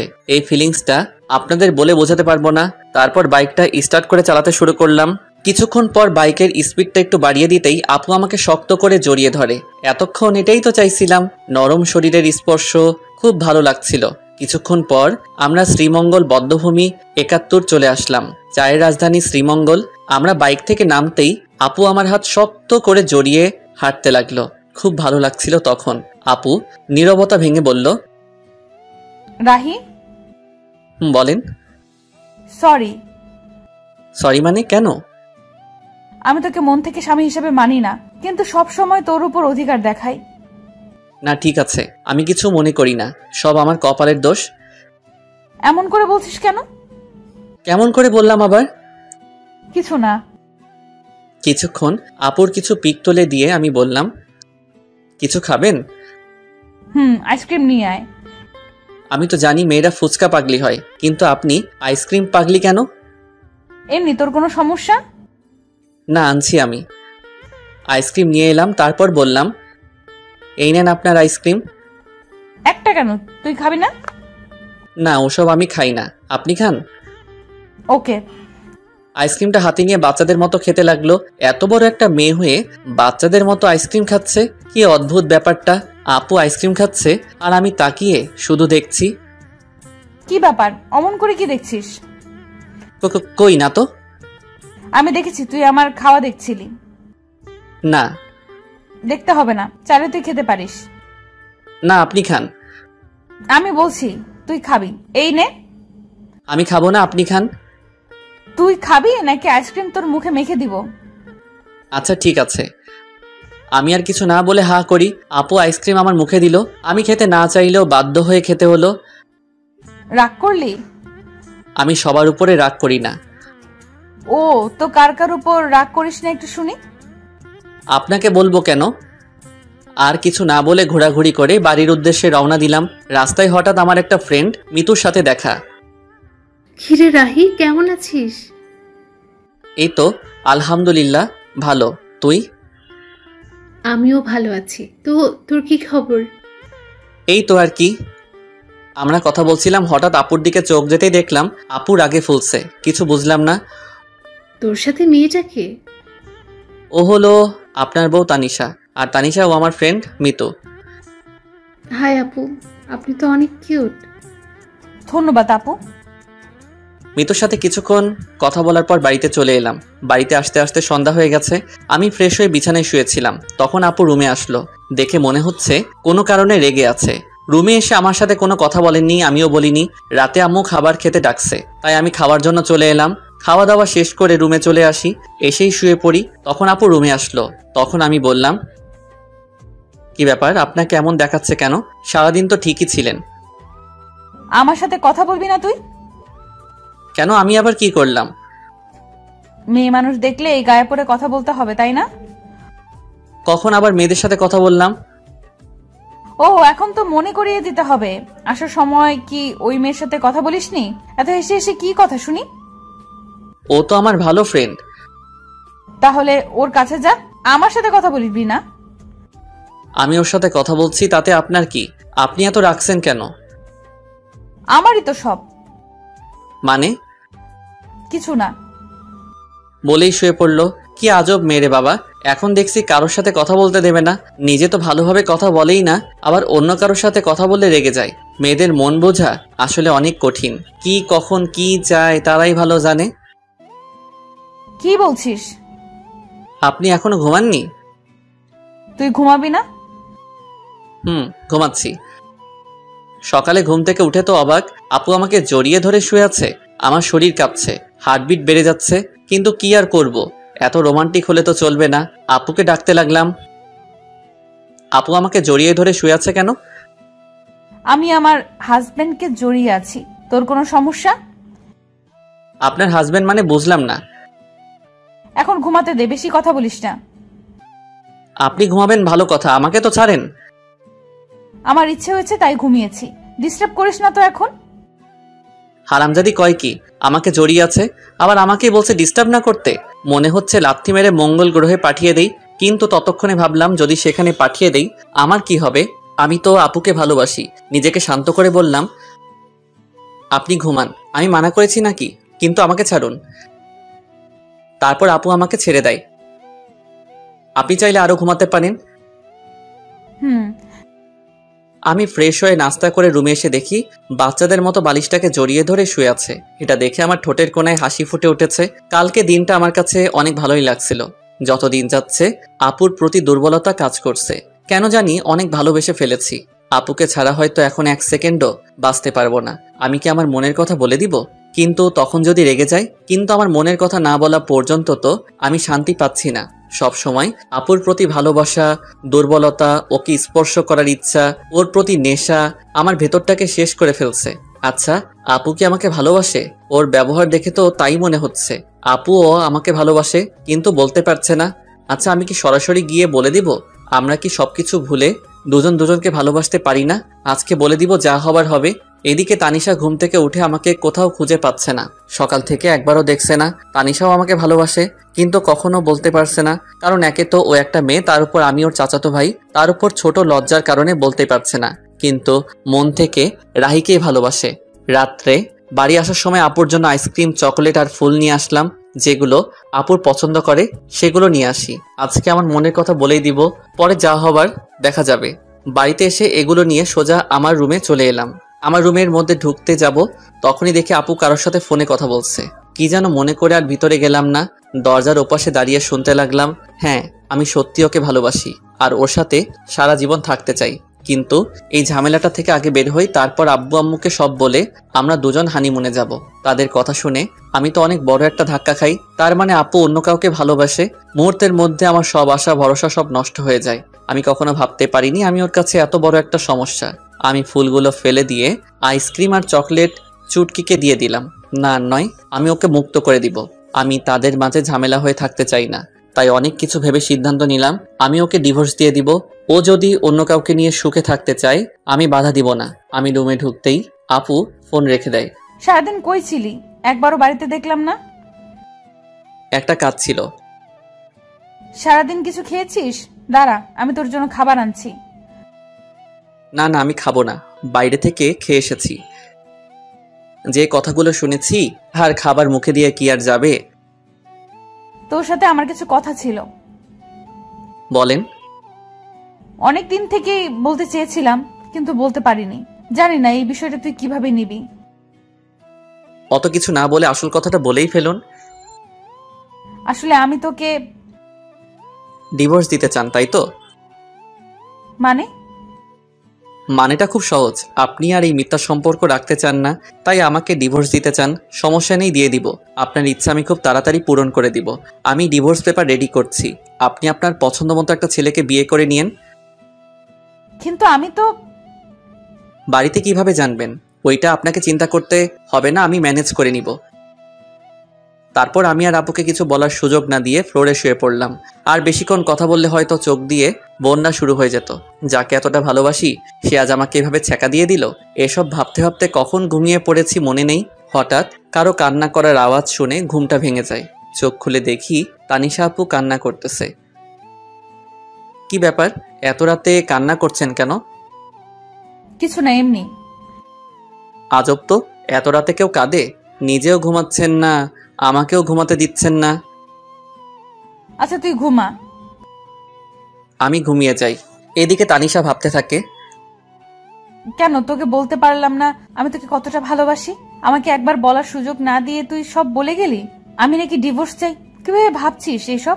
ওকে, তুই যদি আমাকে ডিভোর্স দিয়ে ভালো থাকিস তাহলে চলে যাব তোর জীবন থেকে অনেক দূরে। তাছাড়া তোকে বিয়ে করে তোর জীবনটা আমি নষ্ট করে দিয়েছি, পারলে ক্ষমা করে দিস। পরের দিন আমি উকিলের সাথে যোগাযোগ করে ডিভোর্সের অ্যাপ্লাই করে আসলাম। আমাদের 6 মাসের ডেট দিয়েছেন। সেখান থেকে আফিকুলের সাথে দেখা করলাম। দোস্ত, আমার সব শেষ। কেন, তোর আবার কি হলো? আর কাঁদছিস কেন? তানিশা আমার কাছে থেকে ডিভোর্স চাই। কি বলছিস এসব তুই? হ্যাঁ, আমি সত্যি বলছি। তাহলে কি করবি এখন তুই? আমার সাথে চল। কোথায়? চল না। আমি আর আফিকুল একটা বারে আসলাম। এখানে আনলি কেন? ড্রিঙ্কস করব তাই। তুই কি ড্রিঙ্কস করিস? হুম। কিন্তু তুই তো আজ পর্যন্ত একটা সিগারেটও মুখে নিয়ে দেখিস নাই। আজকের মতো তো আর কখনো কষ্ট পাই নাই। তারপর আমরা দুজনই ড্রিঙ্কস করি। আমি একটু বেশি খেয়েছি, যার কারণে নিজেকে কন্ট্রোল করতে পারছি না। তাই আফিকুল আমাকে বাড়িতে নিয়ে আসে। বাড়িতে দরজায় নক করতেই তানিশা দরজা খুলে দেয়। ভাবি, আসলে আজকে রাহি একটু ড্রিঙ্ক করে ফেলেছে। আচ্ছা ঠিক আছে, আপনি ওকে ভেতরে নিয়ে আসুন। তারপর আফিকুল আমাকে রুমে রেখে চলে যায়। একটু পরে আপু আসলো। তুই ড্রিঙ্কস করেছিস? হ্যাঁ, হুম, করেছি। তোর কোনো সমস্যা? তুই তো আগে এমন ছিলি না। সবসময় কি একরকম থাকতে হবে? এই বলে আমি তানিশার দিকে এগোচ্ছি আর তানিশা পিছনে যাচ্ছে। এদিকে আসছিস কেন? আমার ইচ্ছে হয়েছে, আমি আমার বউকে আদর করব, যা ইচ্ছা তাই করবো। আপনার কোনো সমস্যা? আমি তোকে আগেই বলেছিলাম। পুরো কথা শেষ হওয়ার আগে আমি ওকে ধরে ফেলি। কি করছিস? ছাড় আমাকে। আজকে আমার বউয়ের অধিকার নিয়েই ছাড়বো। এই বলে তানিশার কাছে যেতেই ধাক্কা মেরে বিছানায় ফেলে দিল। এত জোরে ধাক্কা দেয় যে আমি আর উঠতেই পারি না। একে তো নেশা করা অবস্থায় কখন যে ওখানেই ঘুমিয়ে পড়ি নিজেই জানি না। সকালে উঠে দেখি আজকে আমার আগে আপু উঠেছে। তাতে আমার কি, আমি আর ওকে নিয়ে ভাবতে চাই না। ফ্রেশ হয়ে নিচে আসলাম, কিন্তু তানিশাকে কোথাও দেখতে পাচ্ছি না। কি ব্যাপার, গেল কই? তারপর কিচেনে গেলাম। গিয়ে দেখি আম্মু আছে, তানিশা নেই। আম্মু, তানিশা কোথায়? ও তাসনিয়া রুমে আছে। আচ্ছা। তারপর তাসনিয়ার রুমে গেলাম, গিয়ে দেখি দুজনে বসে কি যেন বলছে। আমাকে দেখে তাসনিয়া বলতে লাগলো, ভাইয়া কেমন আছিস? ভালো, তুই? আমিও ভালো। ভাবিকে ডাকতে এসেছিস? না, এমনিতেই তোকে দেখতে এসেছিলাম। হ্যাঁ, আগে তো এত ভালো ছিলি না, এখন কি ব্যাপার? ভাবি যাও, ভাইয়া তোমাকে দেখতে না পেয়ে মনটাকে সান্ত্বনা দিতে পারছে না। তুই কিন্তু একটু বেশি পেকেছিস। দেখছো ভাবি, তোমার সামনে ভাইয়া আমাকে বকা দিচ্ছে। এতক্ষণ চুপ ছিল, এবার বলল, ওকে আর জ্বালাতে হবে না, চলো। তারপর আমি আর আপু চলে আসলাম। পিছনে ফিরে দেখলাম হারামিটা মিটমিট করে হাসছে। কিছু বলবি? আসলে কালকে রাতের জন্য সরি। আপু মাথা নিচু করে আছে। আসলে কালকে রাতে মনে হয় একটু বেশি করে ফেলেছি। আমি কখনো ভাবিনি এমনটা হবে। প্লিজ মাফ করে দিয়েন। আচ্ছা ঠিক আছে, তখন তুই হুঁশে ছিলি না, কিন্তু তুই ড্রিঙ্কস কেন করেছিস? এমনি, বাদ দেন। বলে চলে আসতে চাইছিলাম, এমনই সময় আপু আমার হাত টেনে ধরে। আপুর হাতের ছোঁয়ায় কেমন যেন বুকের মধ্যে ইলেকট্রিক শক লাগলো। আমাকে ইগনোর করছিস কেন? কই না তো। তাহলে বললি না কেন? এমনি ভালো লাগছে না। ও আচ্ছা, বলতে হবে না। তারপর আপু চলে যায়। সারাদিন আর একবারও কথা বলেনি। তাতে আমার কি, দুজনে দূরে দূরে থাকাই ভালো। কিছুদিন পর আবার শরীরটা অনেক খারাপ হয়ে যায়। এই কয়দিনে তানিশার সাথে দরকার ছাড়া কোনো কথা হয় নাই। তানিশাও দরকার ছাড়া কথা বলেনি। দেখি, সোজা হয়ে শো, আমি তোকে জলপট্টি দিচ্ছি। লাগবে না আমার, আমি ঠিক আছি। লাগবে না মানে? জ্বর তো এখনো কমেনি। তো কি হয়েছে, মরেই তো যাব, তার থেকে তো বেশি কিছু না। এত বেশি কেন বুঝিস সব সময়? আমি বেশি বুঝি, তাতে আপনার কি? আজব তো, এরকম করছিস কেন তুই আমার সাথে? কি করছি? কিছু না, এখন চুপ করে থাক।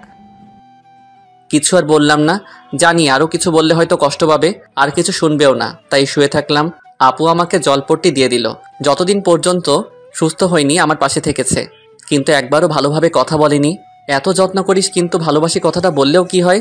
নিজেও কষ্ট পাবে, আমাকেও কষ্ট দিবে। ফাজিল একটা মাইয়া। কিছুদিন পর বলে ও নাকি তাদের বাড়িতে যাবে। কাল আমাকে আমাদের বাড়িতে নিয়ে যাবি? কি ব্যাপার, আগে তো বললে না না করতো, আজ বলতেই রাজি হয়ে গেল। পরের দিন আপুকে তাদের বাড়িতে নিয়ে যাই। আপুকে রেখে আসতে যাব, তখন বাবা আজকে দিনটা থেকে যা, এখনই আসলি আবার চলে যাবি? শাশুড়ি মা কথাটা বললেন। না মা, আমার কাজ আছে, ও থাকুক যতদিন থাকার, আমি পরে এসে নিয়ে যাব। আচ্ছা। তানিশার কাছে ওর মা গিয়ে বলল, কি ব্যাপার তানিশা, রাহির সাথে কি তোর কিছু হয়েছে? ও এমন ভাবে চলে গেল কেন? তানিশা কিছু না বলে ওর মাকে জড়িয়ে ধরে কেঁদে দেয়। কি হলো, কাঁদছিস কেন?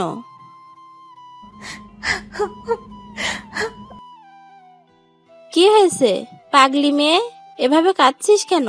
রাহি কি তোকে কিছু বলেছে? আম্মু, আমি রাহিকে ভালোবেসে ফেলেছি, কিন্তু বলতে পারছি না। ও অন্য কিছু ভেবে আমার উপর রেগে আছে। তারপর ওর মাকে সব খুলে বলে। আমি রাহির সাথে কথা বলে দেখছি।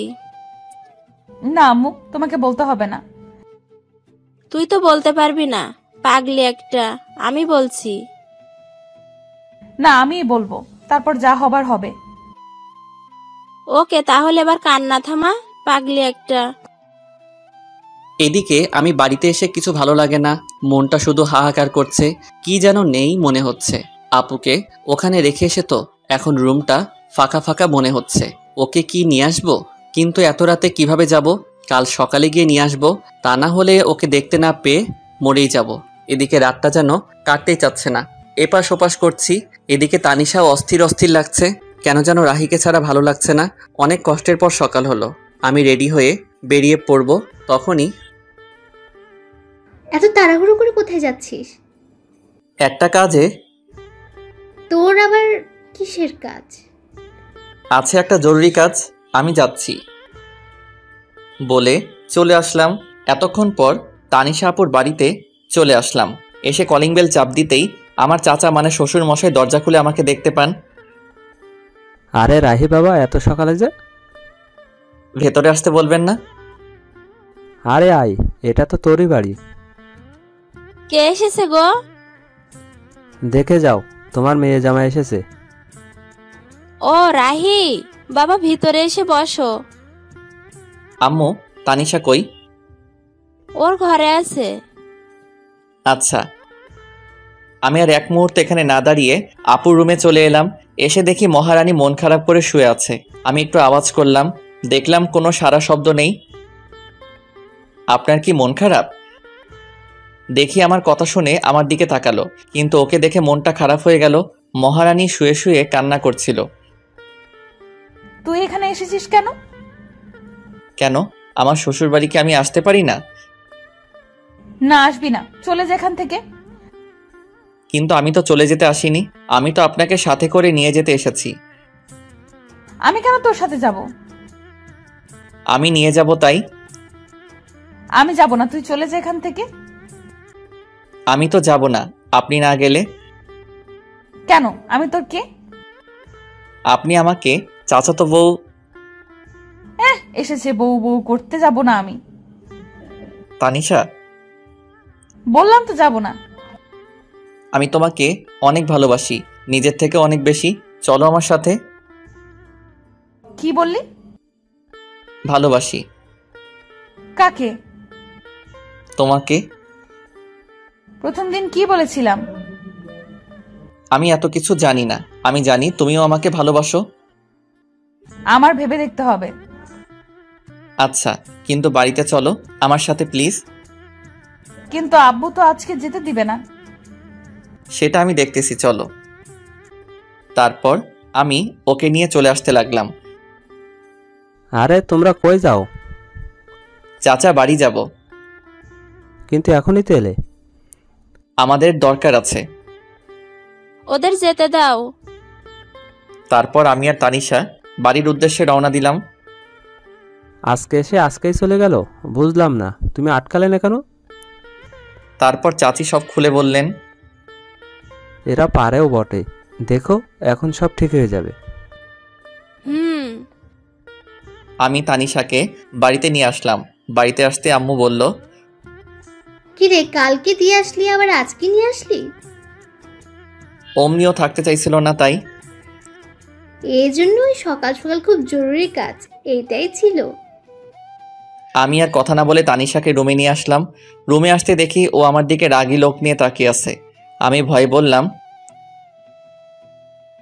কি ব্যাপার, অমন করে তাকিয়ে আছেন কেন? আমি থাকতে চাইছিলাম না, তাই না? মানে না। তোর আজকে কি করে দেখ হয়েছে আপনাদের রোমান্স করা? হঠাৎ কথা শুনে দুজনেই চমকে উঠে যাই। তুই এখানে কিছু বলবি? বলতেই তো আসছিলাম, কিন্তু তোমাদের রোমান্সের মাঝে চলে আসলাম। তেমন কিছু না। ভাইয়া, আমি কানা না, আমি তোর থেকে বেশি দেখতে পাই। কি বলবি বল। আমায় কিছু টাকা দে তো। কত লাগবে? 500। আব্বুর কাছে থেকে নে। না, তুই দে, আব্বু বকা দিবে। পরে এসে নিয়ে যাস। ওকে, তোরা রোমান্স চালিয়ে যা। তোকে আজকে। চুটকি দৌড়ে চলে যায়। তানিশার দিকে তাকিয়ে দেখি লজ্জায় লাল হয়ে আছে। চুটকি কোথায় এত লজ্জা পাবে জানতাম না, তবে এখন আরো বেশি কিউট লাগছে। রাতে খাবার খেয়ে আমি খেতা বালিশ নিয়ে নিচে শুতে যাব, তখন এই তুই বিছানায় ঘুমা। আর আপনি? আমি বিছানায় ঘুমাবো। মানে আপনি আমার সাথে ঘুমাবেন? বেশি খুশি হইস না, মাঝখানে এই বালিশ থাকবে, বালিশের এই পাশে একদম আসবি না। না হলে? তোর খবর আছে। বেডি কয় কি, বউয়ের কাছে নাকি যেতে পারবো না? কি কপাল আমার। কিছু বলছিস? না। এখন ভালো ছেলের মতো ঘুমা। আমিও ঘুমিয়ে পড়ি। মাঝরাতে হঠাৎ ঘুম ভেঙে যায়। উঠতে যাব, তখনই ভারী কিছু অনুভব করলাম। তাকিয়ে দেখি আমার বুকের উপর শুয়ে আছে আপু। আমার অনেক ভালো লাগছিল, ইচ্ছে হয়েছিল সারা জীবন এভাবে ডাকতে। আমি আর উঠলাম না, যদি ওর ঘুম ভেঙে যায়। এভাবে বুকের উপর আপুকে জড়িয়ে ধরে আমিও ঘুমিয়ে পড়লাম। সকালে আমার আগেই আপুর ঘুম ভেঙে যায়, দেখে আমি ওকে, ও আমাকে জড়িয়ে ধরে আছি। ও উঠার চেষ্টা করতেই আমি আরও জোরে জড়িয়ে ধরি। এমনভাবে জড়িয়ে ধরে শুয়ে আছি আপু যেন বুঝতে পারে আমি ঘুমের ঘরে জড়িয়ে আছি। যখন আমার থেকে নিজেকে ছাড়িয়ে নিতে পারছে না তখন আমাকে ডাকতে থাকে। রাহি, ওই আমি চুপ। ওঠ আর ছাড় আমাকে। ও সরি। ওকে ছেড়ে এমন ভাব করলাম যেন আমি কিছুই জানি না, আমি বুঝতে পারি নাই। ঠিক আছে। মনে মনে আমি হাসছিলাম। মাইয়া দেখি একটু একটু করে লাইনে আসছে। পরের দিন আমার আব্বু আম্মু আর চুটকি আমাদের এক আত্মীয়ের বাড়িতে যায় 2 দিনের জন্য। আম্মু যাওয়ার সময় বলে গেল যেন ওনার বৌমার খেয়াল রাখি আর ঝগড়া যেন না করি। মুই আর কি কইতাম, আমি তো এখন অবুঝ বাচ্চা। দুপুর হয়েছে, খুব খিদা লাগছে। তানিশা কই গেল? তানিশা আপু, বল। দুপুর হয়ে গেল তো, কিছু কি রান্না করছেন? খুব ক্ষুধা লাগছে। আমি তো রান্না করতে পারি না। কি মজা করছেন আমার সাথে? মজা কেন করবো, আমি সত্যিই রান্না করতে পারি না। খাইতে পারেন? মানে? কিছু না। হারামজাদি কয় কি রান্না করতে পারে না, শুধু গিলতে পারে? মেয়ে হয়ে এখনো রান্না করতে শিখেননি? আম্মু কখনো রান্না করতে দেয়নি। মেয়ে মানুষ যখন হয়েছেন একটু তো রান্না করা শিখতে পারতেন। রান্না করতে পারেন না? বিয়ে করে বরকে কি করে খাওয়াতেন? এখন কি হবে আমার? বিয়ে তবে করলি কেন? শখে করি নাই, জোর করে করাইছে। যত সব। খিদের জ্বালায় কী সব বলেছি। খিদে লাগলে মাথা ঠিক থাকে না। আমি গিয়ে হোটেল থেকে খাবার এনে খেয়ে নেই। পরে মনে হলো তানিশাও কিছু খাই নাই, তাই খাবারগুলো নিয়ে ঘরে গেলাম। এই নেন, খাবারগুলো খেয়ে নেন। আমার মাথা ব্যথা করছে, আমি নিচে ঘুমাচ্ছি, আপনি খাবার খেয়ে নিয়েন। তারপর আমি গিয়ে ড্রয়িং রুমে ঘুমিয়ে পড়লাম। ঘুম ভাঙলে দেখি সন্ধ্যা নামবে। তানিশাকে ডাকতে রুমে যাই, গিয়ে দেখি খাবারগুলো যেমন রেখেছিলাম তেমনই আছে। তানিশা গেল কোথায়? সারা বাড়ি খুঁজে পেলাম না, তাই ছাদে গেলাম। গিয়ে দেখি মহারানী ছাদে দাঁড়িয়ে আছে। আমি গিয়ে ডাক দিতেই চোখ মুছে আমার দিকে তাকালো। বুঝলাম আমার কথায় অনেক কষ্ট পেয়েছে। খিদের জ্বালায় তখন আমার মাথা ঠিক ছিল না। আমার হয়তো এমনভাবে বলা ঠিক হয় নাই। এখনো খাবার খান নাই কেন? এমনি ভালো লাগছিল না। সরি, আমি আপনাকে সেভাবে বলতে চাইনি। প্লিজ আমাকে মাফ করে দিয়েন। না, সরি কেন বলছিস? তুই তো ঠিকই বলছিস। না, আমি ঠিক বলিনি। সরি, আমার উপর রাগ করে থাকবেন না। আচ্ছা, রাগ করে নাই। সত্যি? সত্যি। তাহলে চলুন, এখন খাবেন। এখন? সারাদিন তো কিছুই খান নাই। তারপর আমি ওকে জোর করে এনে খাওয়ার জন্য বসিয়ে দিলাম। ও খাচ্ছিল, আমি চেয়ে চেয়ে দেখছিলাম। কি ব্যাপার, এমন করে আমার খাওয়া কি দেখছিস? কই না তো। আমি দেখছি তুই আমার খাওয়া দেখছিলি। দেখছি তো, কি হয়েছে? কেন, আমার নজর লাগবে না বুঝি? আমি আমার বউয়ের খাওয়া দেখছি, তাতে আপনার কি? কে তোর বউ? কেন কি বললি? কে তোর বউ? আপনি খান, আমি আসছি। এখন আবার কই যাস? রাতের খাবার আনতে। আপনি তো আর রান্না করতে পারবেন না। পরের দিন এভাবেই চলে গেল। তার পরের দিন বাড়িতে সবাই এলো। এইদিকে মনে মনে আমি একটা প্ল্যান করতে থাকি। পরের দিন সকালে ঘুম থেকে উঠে দেখি তানিশা আমাকে আজকেও জড়িয়ে ধরে আছে। আমিও উঠি না, কারণ এই সময়টা আমার কাছে খুব ভালো লাগে। সারাদিনে ওর এতটাই কাছে আসতে পারি, এটাই আমার জীবনের অনেক কিছু। সারা জীবন আমি ওকে আমার বুকের মধ্যে জায়গা দিতে চাই, যেন কখনো সে হারিয়ে না যায়। আজকে তানিশা ওর ফ্রেন্ডদের সাথে দেখা করতে গেছে। দূর, কিছু ভালো লাগছে না। এর মাঝে আমার ফোনটা বেজে উঠলো। ফোন হাতে নিয়ে দেখি এক বড় ভাইয়ের ফোন। ফোন রিসিভ করলাম। রাহি বলছো? হ্যাঁ ফয়সাল ভাই, বলেন। তুই চাকরির কথা বলেছিস না? ভাই, বলেছিলাম। আমার এক আঙ্কেলের অফিসে তোর চাকরির ব্যবস্থা করেছি, তুই এই ঠিকানায় আয়। ভাই, আমি আসছি। ফয়সাল ভাইয়ের দেওয়ার ঠিকানায় আমি চলে গেলাম। তারপর ওনার সাথে দেখা করলাম, কাজ হয়ে গেল। আমিও চলে আসি। রাস্তা দিয়ে হাঁটছিলাম, হঠাৎ তানিশার মতো কাউকে দেখতে পেলাম। একটু এগিয়ে গিয়ে দেখি ও রাস্তায় অন্য পাশে আর ও ফ্রেন্ড অন্য পাশে। তানিশার সাথে একটা ছেলে আছে। ওই ছেলেটা কে আর তানিশার সাথে কি করছে একটু এগিয়ে গেলাম, গিয়ে দেখি তানিশার হাত ধরে টানছে। এটা দেখে তো আমার মাথায় গরম হয়ে গেছে। তানিশার হাত ধরে টানছে আর কি যেন বলেছে। তানিশা, আমি তোকে অনেক ভালোবাসতাম, কি করলি তুই এটা? দেখ ইমন, আমার হাত ছাড়। আমি তোকে আমার ভালো একটা ফ্রেন্ড ভাবতাম, আর কিছু না। আর আমার বিয়ে হয়ে গেছে, তুই তো জানিসই সব। কি আছে ওই রাহির মধ্যে যা আমার মাঝে নাই? সেটা তুই নিজেকে জিজ্ঞেস কর। হাত ছাড় আমার। ঠিক আছে, এক রাতের জন্য হলেও তো তুই আমার হবি। বিশ্বাস কর, তোকে এক রাত নিজের করে পাওয়ার জন্য অনেক অপেক্ষা করেছি আমি। এমনিতেই মাথাটা গরম ছিল, তার উপর এমন কথা শুনে নিজেকে আর কন্ট্রোল করতে পারলাম না। সোজা গিয়ে ছেলেটার মুখে একটা ঘুষি দিলাম। এতে ছেলেটা কিছুটা দূরে সরে গেল। আমাকে দেখে আপু অবাক হয়ে তাকিয়ে আছে। তারপর আমি ছেলেটাকে ইচ্ছে মতো মারলাম। তানিশা আমাকে আটকাতে চেষ্টা করছে। আমি ছুটে গিয়ে তাকে অনেক মেরেছি। আমার তানিশাকে স্পর্শ করেছে, আজকে মেরেই ফেলবো। এমন সময় আশেপাশে মানুষ জড়ো হয়ে যায়। আমি তানিশার হাত ধরে বাড়িতে নিয়ে আসি। তানিশার উপর প্রচুর রাগ হচ্ছে, কিন্তু কিছু বললাম না। তানিশাও বুঝতে পারছে আমি অনেক রেগে, আমি তাই আর কিছু বললাম না। রাতে আম্মু খাবার খাওয়ার জন্য ডাকছে, আমি খাবো না বলে দিছি। তানিশাও একবার ডাকলো খাবার জন্য, আমি না করে দিছি। তুই কি আমার উপর রাগ করে আছিস? বল না। আমি তোকে কিছু জিজ্ঞেস করেছি। কি জানতে চান? আমি রেগে আছি কিনা? হ্যাঁ, আমি রেগেই আছি। আমার বউয়ের হাত ধরে টানাটানি করবে, আজে বাজে কথা বলবে, রাগ হবে না তো কি হবে? কেন গিয়েছিলে তাদের সাথে দেখা করতে? সরি, আমার ভুল হয়ে গেছে, রাগ করিস না। আমি জানতাম না এমন হবে। আপনি আরো অনেক কিছুই জানেন না। কি? কিছু না। তাহলে রেগে থাকিস না প্লিজ। আমার দিকে তাকিয়ে একটু হাসি দে। আমি আর কি রাগ করে থাকবো? ওর মায়াবী চেহারা দেখলেই সবকিছু ভুলে যাই। ভালোবাসা মানুষের উপর, আর যাই হোক রাগ করে থাকা যায় না। তারপর একটা হাসি দিলাম। এই তো গুড বয়। অনেকদিন ফেসবুকে ঢোকা হয় না, তাই একটু ফেসবুকে ঢুকলাম। সময় কাটছিল না, তাই ভাবলাম 3-4টা মেয়ের সাথে চ্যাটিং করলে 2-3 ঘন্টা এমনি কেটে যাবে। তাই আমি ফেসবুকে চ্যাটিং করছিলাম। কখন যে আমার পাশে তানিশা এসে বসে আছে আমার খেয়ালই করি নাই। দেখলাম আমার চ্যাটিংও মনোযোগ দিয়ে দেখছে আর রাগে ফুলছে। মনে মনে ভাবলাম আজকে আমাকে কে বাঁচাবে, কিন্তু না, আমার সাথে কিছুই হলো না। আমার বদলে আমার শখের মোবাইলটা শহীদ হইল।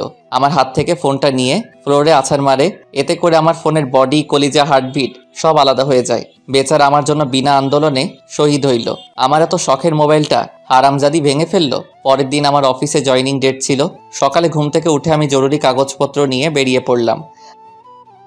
রাহি, কোথায় যাস? আম্মু আজকে একটা চাকরির ইন্টারভিউ আছে। ওকে, ভালো করে ইন্টারভিউ দিস। ওকে আম্মু। আম্মু কাছ থেকে বিদায় নিয়ে অফিসে এসে বসে আছি। এক পিয়ন এসে আমাকে ডাক দিল। মিস্টার রাহি, স্যার আপনাকে ভেতরে ডাকছেন। আমি ভিতরে যাই। May I come in sir? Yes come in. তুমি রাহি তাই না? জি স্যার। কাল আমাকে ফয়সাল সব বলেছিল তোমার কথা। তোমার ফাইলগুলো আমাকে দাও। এই নেন। মিস্টার সাব্বির, ওনাকে ওনার কেবিন দেখিয়ে দিন। ওনার পিয়ন কে বললেন? আসুন আমার সাথে। চলুন। উনি আমাকে কেবিন দেখিয়ে চলে গেল। আমি কিছুক্ষণ বসেছিলাম, তারপর স্যার ডাকলো। স্যার, আমার চাকরি হয়ে যাবে তো? আরে তোমার চাকরি তো কালকেই হয়ে গেছে। আমি শুধু তোমার ফাইলগুলো একটু দেখছিলাম। সত্যি স্যার? এবার বলো, তোমার স্যালারি কত দিলে চলবে? আমি কি বলবো স্যার, আপনি বলেন। 30,000 হলে চলবে?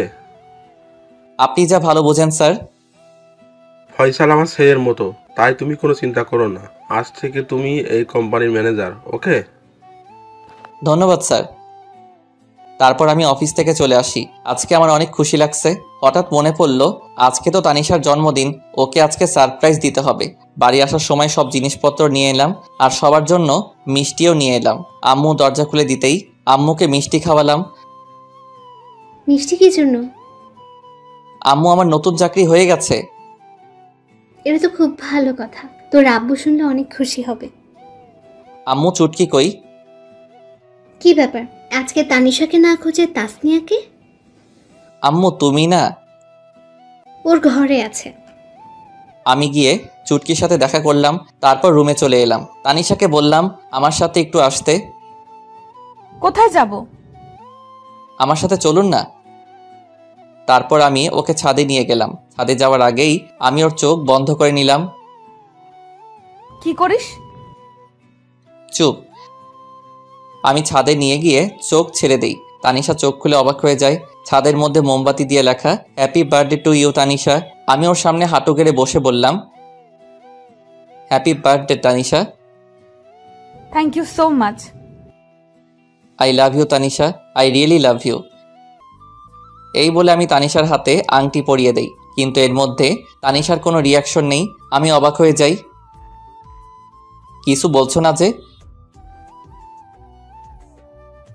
আমি কি তোমার ভালোবাসার যোগ্য না? সেটা না। আজকে যদি তুমি কিছু একটা না বলো তাহলে আমি বলেই চাকু নিয়ে হাতে ধরি। কি করছিস কি? আজকে যদি ভালোবাসার কথা না বলো তাহলে আজকে আমি হাত কেটে ফেলবো, আর এই জীবন রাখতে চাই না। বলেই চাকু দিয়ে হাতে টান দিতেই যাব, তখন তানিশা দৌড়ে এসে চাকু ফেলে দিয়ে জড়িয়ে ধরে কান্না করতে করতে, কি করছিস তুই? তোর কিছু হলে আমার কি হবে? কেন, তুমি তো আমাকে ভালোবাসো না? কে বলছে? অনেক ভালোবাসি তোকে। তাহলে বলনি কেন আগে? এমনি। তুই কখনো বলেছিস? বলেছি। ভালো করছিস। ভালোবাসি। জানি তো। অনেকক্ষণ তানিশা আর আমি একে অপরকে জড়িয়ে ধরে থাকি। কেকটা কাটো। তোর মনে ছিল? আমার একমাত্র বউয়ের জন্মদিন আমার মনে থাকবে না? হয়েছে হয়েছে, আর পাম মারতে হবে না। তারপর আমি আর তানিশা মিলে কেকটা কাটি। আমি ওকে খাইয়ে দেই আর ও আমাকে খাইয়ে দেয়। এই মুহূর্তটা আমার কাছে মনে হলো নতুন অনুভূতি। এতদিন পর আজকে আমার খুশি লাগছে। অনেক রাত হয়েছে, চলো এখন। এমন ভাবে যাব না। তাহলে? আমি হেঁটে যেতে পারবো না। তাহলে কিভাবে যাবেন? বুঝতে পারছিলাম ও আমার খুলে উঠে যাওয়া কথা বলছে, তার জন্য এমন করে বলেছে। আমি না বোঝার ভান করলাম। সব কথা কি মুখে বলতে হয়? বুঝতে পারছি। বলে তানিশাকে খুলে তুলে নিলাম, আমার গলা জড়িয়ে ধরলো। আমি ছাদ থেকে ওকে রুমে নিয়ে আসলাম। রুমে এসে তো তানিশা অবাক হয়ে যায়। রুমটা এত সুন্দর করে কে সাজালো? তানিশার পছন্দ সব ফুল দিয়ে সাজানো। পছন্দ হয়েছে? অনেক। কে করলো এসব? সেটা না হয় পরে জানবে। ওকে। তারপর আমি দরজা লাগিয়ে তানিশাকে বিছানায় ফেলে দেই। আমি তানিশার উপরে উঠে ওকে দেখতে থাকি। তানিশা আমাকে ধাক্কা দেয়, কিন্তু লাভ হয় না। আমি ওর কাছে যেতেই তানিশা লজ্জায় চোখ বন্ধ করে নেয়। আমি ওর গোলাপি ঠোঁটে কিস করতেই ও কেঁপে ওঠে। আমি আস্তে আস্তে ওর ঠোঁটে কিস করতে করতে গলায় কিস করি। এরপর তানিশা নিজেই আমার উপর ঠোঁটে কিস করতে শুরু করে। তারপর আমার দুজনেই হারিয়ে যাই ভালোবাসার অতল সাগরে। সকালে আমার আগেই তানিশার ঘুমটা ভেঙে যায়। তানিশা দেখে আজকেও আমার বুকের উপর শুয়ে আছে। তানিশার কাছে আজকে সকালটা একদম অন্যরকম। অনেক খুশি খুশি লাগছে, কিন্তু কাল রাতের কথা মনে পড়তেই কিছুটা লজ্জা পাই। তাকিয়ে দেখে এখনো রাহি ঘুমিয়ে আছে। তাই রাহির কপালে আলতো করে একটা কিস দেয়। এতে রাহি তানিশাকে আরো শক্ত করে জড়িয়ে ধরে। তানিশা বুঝতে পারে রাহি জেগে আছে এখনো, তাই রাহির কাছ থেকে ছাড়ার জন্য চেষ্টা করে, কিন্তু পারে না। রাহি আরো শক্ত করে জড়িয়ে ধরে কিস দেয়। কি মশাই, সারা রাত তো ঘুমাতে দেন নাই, এখন আবার কি? এখন ওইটা? একদম না, সারা রাত আদর করে শখ মেটেনি। না, এখন একটু। No mister. ওকে একটা কিস তো দিবা? ওকে, চোখ বন্ধ করো। কেন? এখন আবার লজ্জা কি? চোখ বন্ধ করতে বলছি, বন্ধ করো। ওকে। আমি চোখ বন্ধ করলাম। একটু পর তানিশা ওর ঠোঁটে আমার ঠোঁটের সাথে এক করে দিল। বাহ, সকাল সকাল এমন মিষ্টিকে ঘুম ভাঙলে লাইফটাই সুন্দর হয়ে যেত। তারপর তানিশা গোসল করতে চলে যায়। আমি শুয়ে রইলাম। তানিশা গোসল করে এসে দেখে আমি এখনো ঘুমিয়ে আছি। কি ব্যাপার, উঠবে না নাকি সারাদিন শুয়ে থাকবে? এই শোনো। তানিশা চুল মুছতে মুছতে আমার কাছে আসতেই আমি টান দিয়ে আমার কাছে নিয়ে আসি। এতে ওর ভিজা চুল আমার মুখের উপরে পড়ে। চুল থেকে এত সুন্দর সুগন্ধি আসছিল, সেটা মনে হয় সব পারফিউমকে হার মানাবে। তানিশা আমাকে মুখের উপর থেকে চুলগুলো সরিয়ে নেয়, মেজাজটা খারাপ করে দিল। কত সুন্দর লাগছিল, দিল তো 12টা বাজিয়ে। কি হলো এটা? তুমি তো আমাকে তোমার উপর ফেলে দিলে। চুলগুলো কেন সরালে? কত ভালো লাগছিল। আমি জানি না কি। মাথা মোটা। কি বললে? কিছু না। আজকে তোমাকে এত সুন্দর লাগছে কেন? আগে সুন্দর লাগতো না বুঝি? আগে লাগতো, কিন্তু তার থেকে বেশি এখন লাগছে। মন চাচ্ছে সারাদিন আজকে তোমাকে আদর করি। চুপ বদমাইশ। এবার ছাড়ো, অনেক দেরি হয়ে যাচ্ছে, বাইরে যেতে হবে। ওকে। তানিশা চলে যায়, আমিও ঘুম থেকে উঠে ফ্রেশ হতে যাই। তানিশা কিচেনে আম্মুর কাছে গিয়েছে রান্না শিখতে। তুই এখানে কেন এলি? আমাকে তো কোনো কাজই করতে দাও না, তোমার একটু হেল্প করি। কি ব্যাপার, তুমি এইভাবে হাসতেছো কেন? তোকে কাজ করতে হবে না, রাহির কাছে যা। যাচ্ছি, তবে হাসছো কেন বলবে তো? তারপর তানিশা চলে যায় আমার কাছে। কি ব্যাপার ম্যাডাম? আম্মু আমাকে দেখে বারবার এভাবে হাসছে কেন? কি বলো? হ্যাঁ বললাম, হাসছো কেন? বলে কিছু না, তোমার কাছে যেতে বলেছে। আমি ওর দিকে একটু ভালো করে তাকিয়ে হাত ধরে ঘরে নিয়ে আসলাম। কি হলো, এইভাবে নিয়ে আসলে কেন? এই দেখো। আমি আয়নার কাছে ওকে দাঁড় করিয়ে গলায় আর ঘাড়ে দেখালাম। ও আল্লাহ, এসব দাগ! তুমি এসব না দেখে গিয়েছিলে কেন? আমি বুঝি নাই। সরি, কাল রাত হয়তো অনেক ব্যথা লেগেছে তোমার। আমার এমন করা ঠিক হয়নি। তোমার ভালোবাসার কাছে কখন যে ব্যথা লেগেছে বুঝতেই পারি নাই। আমি সকালে নাস্তা করে অফিসে চলে গেলাম। আজকে প্রথম দিন, তাই লেট করলাম না। আমি অফিসে চলে আসায় তানিশার ভালো লাগছিল না, তাই ও চুটকির কাছে যায়। কি ব্যাপার ভাবি, আজকে তুমি এত সকালে উঠেছো? রোজই তো উঠি। আমি তো ভাবছি আজকে সারাদিন ঘুমাবে। কেন? কালকে রাতে এত কিছু করলাম তোমাদের জন্য, আমি তো ভাবছি আজকে সারাদিন তুমি ঘুমাবে। কি তার মানে তুই ঘরটা সাজাইছিলি? জি, আর আমি জানতাম তোমাকে ভাই সারপ্রাইজ দিবে। আগে থেকেই সব জানতি, আমাকে বললি না? শয়তাননি। বললে ভাই আর কি হতো? আমার ভাই আমার কিউট ভাবিটাকে কত ভালোবাসে। তোরা দুই ভাই বোন আস্ত বদের হাড্ডি। আমার কিউট ভাবি। কি ব্যাপার, এত তেল মারছিস কেন? কিছু না। দুপুরের দিকে ভাবলাম তানিশাকে একটা ফোন দেই, খেয়েছে কিনা, কিন্তু পরক্ষণে মনে হলো আমার ফোন তো বিনা আন্দোলনে শহীদ হয়েছে। ফোনটা আর দেওয়া হলো না। ভাবলাম তানিশার হাতের ফোনটা নষ্ট, একটা কিনে দিতে হবে। বিকালে বাড়িতে আসার সময় তানিশার জন্য আইসক্রিম আর চুটকির জন্য চকলেট নিয়ে আসলাম। দরজায় কলিং বেল দিতেই তানিশা এসে দরজা খুলে দিল। আইসক্রিমটা ওর হাতে দিলাম আর চকলেট চুটকিকে দেওয়ার জন্য বললাম। রাতে খাবার খেয়ে রুমে এসে বসে আছি, দেখি একটু পর তানিশা আসলো, এসে আমার পাশে বসলো। আমি ওর কাঁধে হাত রাখতেই সরিয়ে দিল, আবার হাত দিতে আবারও সরিয়ে দিল। কি ব্যাপার ম্যাডাম, আজকে এত রেগে আছেন যে? কালকে সব প্ল্যান চুটকি জানতো, তাই না?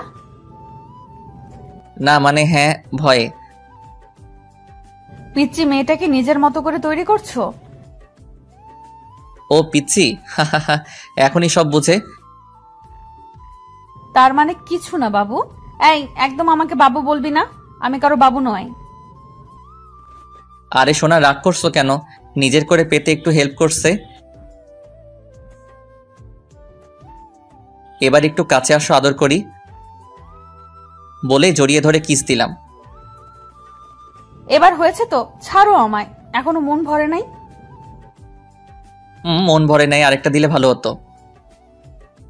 একটা কেন, 1000টা দিবা, তবে একটা শর্ত আছে, সেটা মানতে হবে। আগে বলো রাখবে, আমার কথা ঠান্ডা মাথায় জবাব দিবে। দিব, বলো। অফিসে কি কোনো মেয়ে আছে? তাদের সাথে কি তুমি কথা বলো? তানিশার কথা শুনে রাহি তো রাগে আগুন, কিন্তু কথা দেওয়ার কারণে ঠান্ডা মাথায় জবাব দিল, দেখো, অফিসে মেয়ে মানুষ থাকবে এটা স্বাভাবিক, কিন্তু তাদের সাথে প্রয়োজন ছাড়া কথা বলি না। তাদের সাথে কি হেসে হেসে কথা বলো? যদি বলো এখন থেকে আর বলবে না, কেমন? ঠিক আছে, কিন্তু তারা যদি বলে? বলবে এসব ঠিক নয়, আর বেশি বললে বলবে বউ বারণ করছে। কিন্তু অফিসে সবাই তো জানে আমি এখনো বিয়ে করিনি। কি?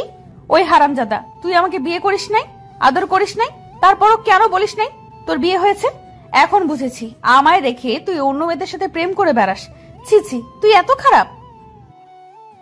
আরে কি বলো, কার সাথে প্রেম করতে যাব? আর কেনই বা করব, ঘরে এত সুন্দর বউ থাকতে। তুমি সত্যি অন্য মেয়েদের সাথে প্রেম করো না? না রে বাবা, সত্যি কারোর সাথে প্রেম করি না। আর তুমি এতদিনে এই চিনলে আমাকে?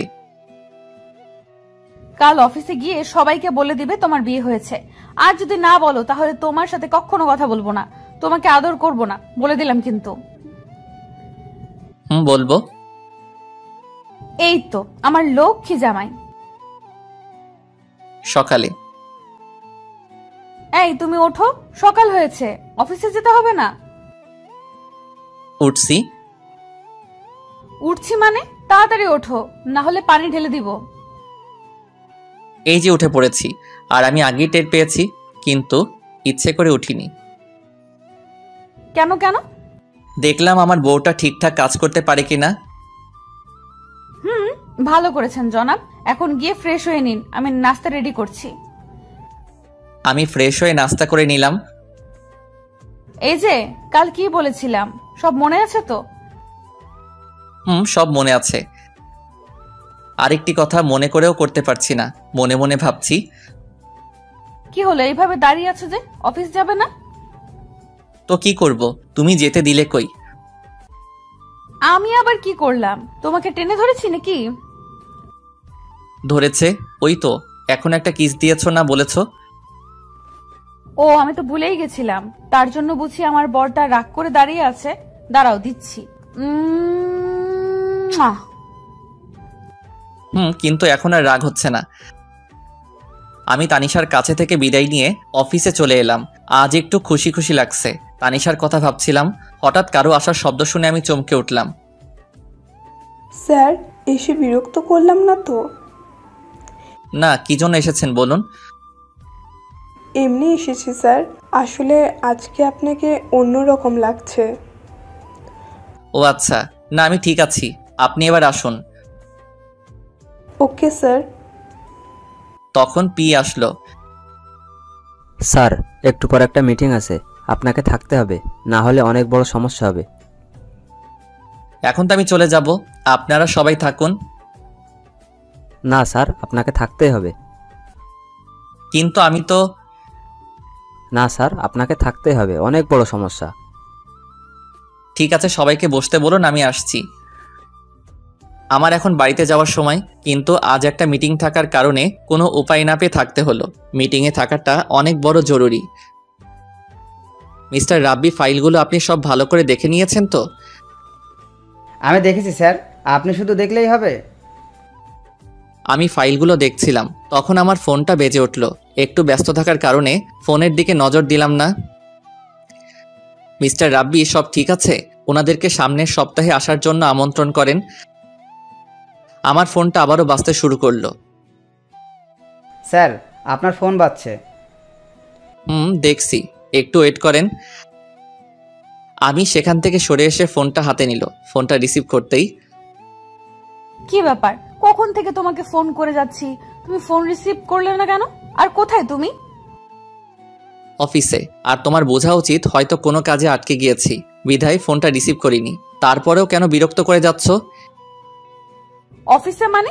অফিস টাইম তো অনেক আগেই শেষ হয়ে গেছে। তার মানে তুমি অন্য মেয়েদের সাথে আড্ডা দিচ্ছ? যা ভেবেছিলাম তাই হলো। এখন কিন্তু অনেক বাড়াবাড়ি হয়ে যাচ্ছে। ফোন রাখছি, আমি এখন ব্যস্ত আছি বলেই ফোনটা কেটে দিলাম। এভাবে রেগে কথা বলা আর হুট করে ফোন রেখে দেওয়ায় তানিশার একটু সন্দেহ হলো, আর মনে মনে ভাবছে, তাহলে কি রাহি আমাকে ধোকা দিচ্ছে? না, এর শিকড় আমাকে টেনে বের করতেই হবে। মিটিং শেষ করে 2 ঘন্টা পর বাড়িতে আসলাম। এসে দরজায় কলিং বেল চাপ দিলাম, সাথে সাথেই তানিশা এসে দরজা খুলে দিল। এতক্ষণ নিশ্চয়ই পথের দিকে চেয়েছিল। তখন বলতে লাগলো, এই ছেলে, কি পেয়েছিস কি? ঘরে বউ রেখে অন্য মেয়েদের সাথে মেলামেশা করবি, আর বাড়িতে এসে এমন ভাব করবি যেন এখন অফিস থেকে এসেছিস। তানিশা, এখন কিন্তু একটু বাড়াবাড়ি হয়ে যাচ্ছে। আমি বাড়াবাড়িই করছি, সত্যি বললাম তো, তাই শুনতে খারাপ লাগছে। আমি নিজের রাগ কন্ট্রোল করতে না পেরে নিজের গালে নিজেই 2টা থাপ্পড় মারি। এমনিতেই আজকে কাজের অনেক ধকল গেছে, তার উপর বাড়িতে আসতে না আসতে কী সব শুরু করে দিয়েছ। আমি তোমাকে আগেই বলেছি আমার কোনো মেয়ের সাথে মেলামেশা নেই। আগে যাই একটু কথা বলতাম, এখন তাও বলি না, কারণ তুমি আছো, তোমাকে নিয়েই ভাবতে চাই। তাহলে আজ এত লেট করলি কেন? ফোন করলাম, কথা না বলে কেটে দিলি। নিশ্চয়ই তখন পাশে কোনো মেয়ে ছিল। ছিল, তবে কোনো বাজে মেয়ে ছিল না। তাহলে কেন বললি না? কাজে আটকে গিয়েছিলাম, তার উপর একটা মিটিং ছিল। সরি, আগে বলনি কেন? তাহলে তো এত বাজেভাবে বকা দিতাম না। আমার বুকের উপর ঠুস করে মাথা রেখে কথাগুলো বলল। আমাকে বলার সুযোগ দিয়েছো তুমি? সরি বাবা, এবার ফ্রেশ হতে যাও। রাতে খাবার খেয়ে যে যার মতো রুমে চলে গেল। আমি রুমে এসে অভিমান করে বসে আছি। কি হলো, এভাবে মুখ গোমড়া করে বসে আছো কেন? কি হলো আমার পাগলটার? কি হলো, এভাবে মুখ গোমড়া করে বসে আছো কেন? কথা না বললে কিন্তু আমি অন্য রুমে চলে যাব বলে দিলাম। যাও না কেন, আটকে রেখেছে। তুমি এখনো আমার উপর রেগে আছো? এই যে কান ধরছে, আর কখনো এমন হবে না। সরি বাবু। এসব বলে কাজ হবে না, ঘুষ লাগবে। ঘুষ দেওয়া এবং নেওয়া আমি পছন্দ করি না। তানিশা বুঝতে পারছে আমি কিসের নেশায় ধরেছে, তাই একটু দুষ্টুমি করে বলল, তুমি পছন্দ করতে হবে না, আমি পছন্দ করি, তাই আমি ঘুষ নিব। আমি না দিলে তুমি কিভাবে নিবে? না দিলে জোর করে আদায় করে নিব। বলি তানিশার দিকে এগোচ্ছি, আর তানিশা পিছনে যাচ্ছে। একদম কাছে আসবে না। আসলে কি করব? খারাপ হয়ে যাবে কিন্তু। খারাপটাই তো দেখতে চাই। এই বলে আমি তানিশার কাছে গিয়ে গলায় কিস করে আস্তে আস্তে ঘাড়ে চুমু দিচ্ছিলাম। এরপর দুজনের নিঃশ্বাস ঘন হয়ে যায়। এরপর আমি তানিশাকে কোলে করে নিয়ে বিছানায় ফেলে দেই। অনেক খুনসুটি দুষ্টামি করে দুজনেই ঘুমিয়ে পড়ি। আজকে একটু বেলা হয়ে গেছে, কারো ওঠার নামগন্ধ নেই। তখন আম্মু ডাক দিল, কি হয়েছে রাহি? অনেক বেলা হয়ে গেছে, এখনো উঠছিস না? অফিসে দেরি হয়ে যাচ্ছে তো। আম্মু একটু ঘুমাই। আর ঘুমাতে হবে না, আর ঘুমালে তোমার অফিসে যাওয়া হবে না। আচ্ছা, উঠছি। তারপর আমি ফ্রেশ হয়ে নাস্তা করে অফিসে চলে এলাম। দেখি রাব্বি আমার কেবিনে বসে আছে। কি ব্যাপার? কিছু না স্যার, অন্য দিনের তুলনায় আজকে একটু লেট হয়েছে। আচ্ছা যাও, কাজ করো গিয়ে। রাব্বি চলে গেল। আমি কেবিনে বসে কাজ করছিলাম, তখন আমার ফোনটা কান্না করে উঠল। ফোনটা হাতে নিয়ে দেখি অচেনা নম্বর।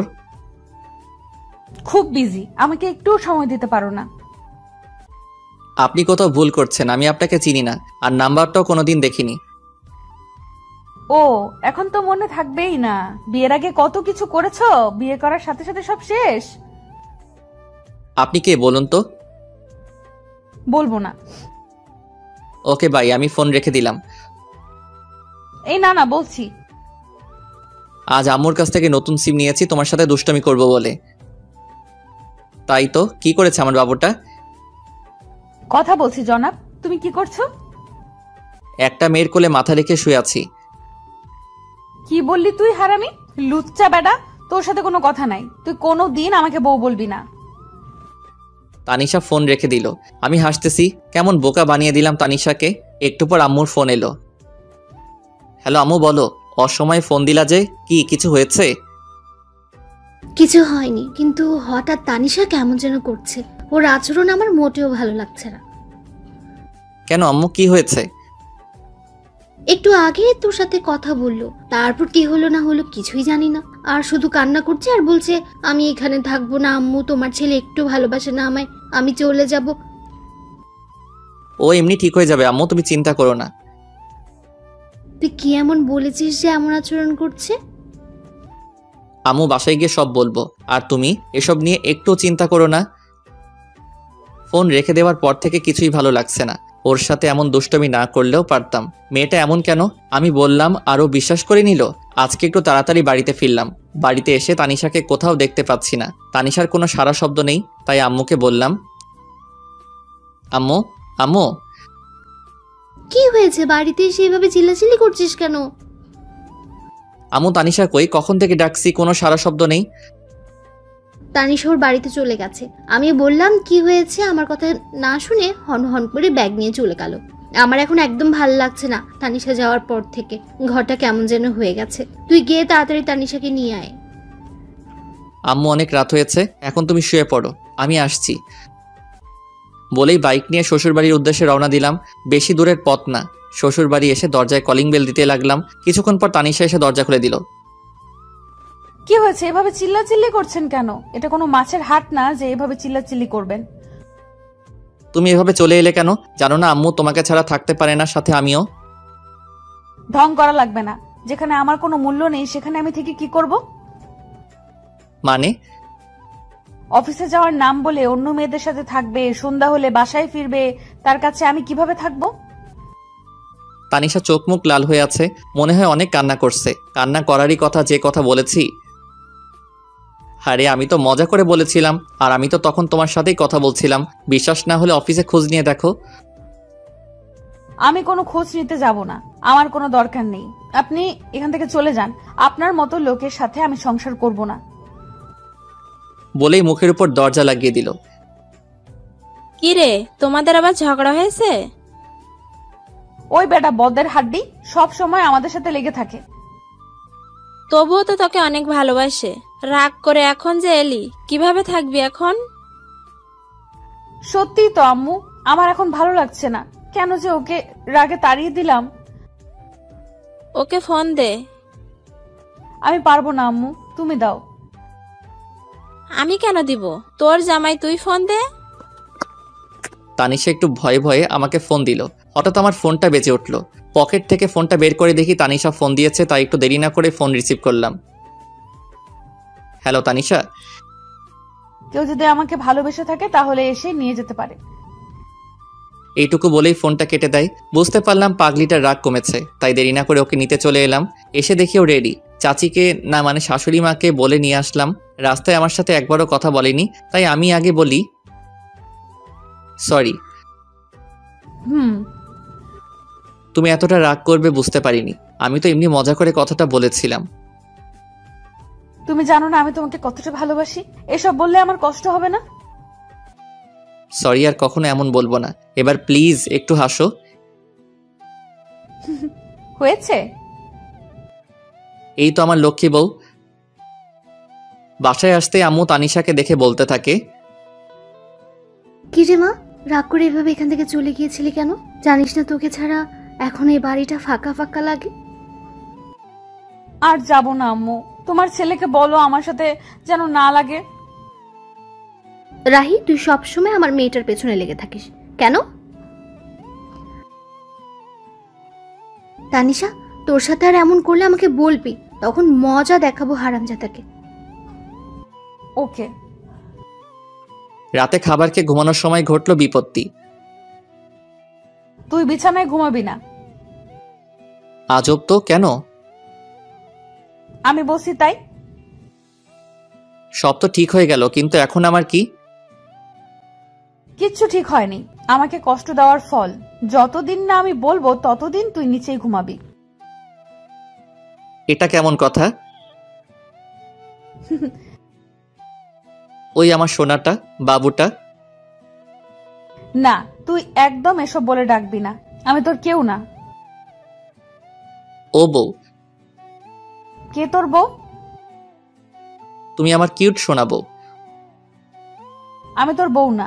আমার বর তো খুব ভালো, সে আমাকে অনেক ভালোবাসে, কখনো কষ্ট দেয় না। কিন্তু তুই শুধু আমাকে কষ্ট দিস। ও বউ, ভুল হয়ে গেছে, মাফ করা যায় না? একদম চুপ, তুই আজ থেকে নিচেই ঘুমাবি। তোমার কষ্ট হবে না এতে? আমার কোনো কষ্ট হবে না। ওকে, গুড নাইট। হুম। পরের দিন সকালে ঘুম থেকে উঠে দেখে আমি বিছানায়। কি ব্যাপার, আমি এখানে কিভাবে আসলাম? আমি তো ফ্লোরে ঘুমাইছিলাম। নিশ্চয়ই বান্দর নিয়ে এনেছে। থুক্কু তানিশা। মুখের কোণে অজান্তেই হাসি ফুটে উঠল। পাগলি একটা, নিজেই নিচে ঘুমানোর কথা বলল, আবার নিজেই উপরে নিয়ে আসছে। ও বউ, চুপ। আমার সোনা বউ। সকালে উঠেই বউ বউ করছিস কেন? ও আপু, আপনার এখনো রাগ কমেনি? কি বললি? আমি তোর আপু, তাই না? এইবার তো মনে হয় আমি শেষ। না মানে চাচাতো বোন যখন বউ, তাই তো? একদম চুপ, বেয়াদব। রাগ কেন বাবু? সরি বলছি তো। রাগ তোর সরি, তোর সরির গুষ্টি মারি। তানিশার সাথে ঝগড়া করছিলাম, তখনই চুটকি এসে ডাক দিল। ভাইয়া, তোকে আর আপুকে আব্বু ডাকছে, তাড়াতাড়ি আয়। তুই যা, আসছি। তাড়াতাড়ি আয়। তারপর আমি আর তানিশা আব্বুর কাছে গেলাম। আব্বু কিছু বলবে? তোমাদের সাথে কিছু কথা ছিল। কি বাবা? আসলে তোমাদের বিয়ে করার পর অনেক সমস্যা গেছে আমাদের পরিবারের উপর। দোকানটাও শেষ হয়ে যায়, হাতে টাকাও ছিল না। এখন সব ঠিক আছে, তাই তোমরা কিছুদিন ঘুরে আসো। এই নাও টিকিট।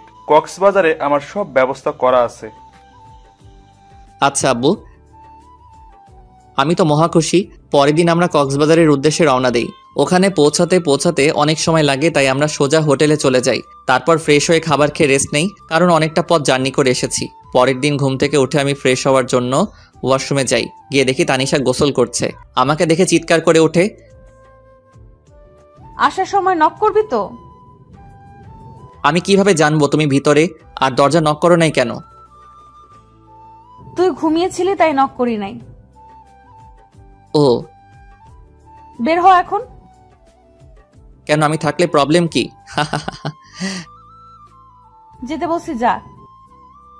না, আমি বাথরুমের দরজাটা নক করে ওর দিকে এগিয়ে যাই। তানিশা ভয় পিছনে যেতে থাকে। আমি তানিশার অ্যাক্টিভারের কাছে যেতেও ও চোখ বন্ধ করে নেয়। তারপর আমি চলে আসি। তানিশা হাত ছেড়ে বাঁচলো। এখনো কি আমার উপর অভিমান করে আছো? প্লিজ আমার দূরে দূরে রেখো না, অনেক কষ্ট হচ্ছে আমার। আমি গিয়ে ওর হাত ধরি। প্লিজ তানিশা কিছু না বলে আমাকে জড়িয়ে ধরে। কখনো ছেড়ে যাবে না তো? জীবন থাকতেও না। কখনো যাবে না তো? বাঁচতে হলে একসাথে বাঁচবো, মরতে হলে একসাথে মরবো। প্রমিস? প্রমিস। ওই হুম। আমার না ছোট একটা রাহি লাগবে। তাই? হুম। কিন্তু আমার যে ছোট্ট একটা তানিশা লাগবে। তানিশা লজ্জা পেয়ে আমার বুকে মুখ লুকায়। আমি ওকে কোলে করে নিয়ে বিছানায় ফেলে দেই। ওর ঠোঁটের সাথে আমার ঠোঁট এক করে দেই। তারপর কি হলো সেটাও কি বলতে হবে? আপনাদের কি লজ্জা শরম কিছু নেই? এটা জানার জন্য বসে আছেন? জান মিয়া। 1 বছর পর আমি মাথায় হাত দিয়ে বসেছিলাম, ঠিক তখনই স্যার, আপনার মেয়ে হয়েছে। তানিশা কেমন আছে? ভালো না, শেষবারের মতো দেখে আসেন। কি বলছেন এসব? আমি কেবিনে গিয়ে, এই তানিশা উঠো, দেখো আমাদের মেয়ে হয়েছে, তোমার মতোই মিষ্টি। এই তানিশা দেখো না একবার, প্লিজ একবার কথা বলো। তুমি কিন্তু তোমার প্রমিস ভেঙে ফেলছো। তুমি আমাকে প্রমিস করেছিলে একসাথে বাঁচবো, একসাথে মরবো, কিন্তু তুমি আমাকে আগে রেখে যেতে পারো না। ঠিক আছে, আমিও চলে যাব। তখনই তানিশা আমার হাত ধরে বলে, এই পাগল, তুমি আমাকে ছেড়ে কই যাবে? কোথাও না, আমার পাগলিটাকে বুকে নিয়ে রাখবো। তানিশাকে জড়িয়ে ধরেছিলাম, তখনই আমাদের রাজকন্যা কোথায় দেখি? তানিশা আমাকে ছেড়ে দিয়ে, এখানে আছে আম্মু। সবাই দেখে সরো, আমি বাবুটাকে দেখব। চুটকি বাবুকে দেখে বলতে থাকে, আমি একটু কোলে নেই। তারপর বাবুটাকে কোলে নিয়ে বলে, আপু, বাবুটা একদম দেখতে তোমার মতো কিউট হয়েছে। ওকে আমার কাছে দে, ও আমার মেয়ে। তোর মেয়ে? আমি কি খেয়ে ফেলছি নাকি? এই কথা শুনে সবাই হেসে উঠল। তারপর আমার মিষ্টি মেয়েকে নিয়ে সবাই আনন্দ করলো। সন্ধ্যার সময়, আম্মু আব্বু তোমরা বাসায় চলে যাও, আমি তানিশার কাছে আছি। ঠিক আছে।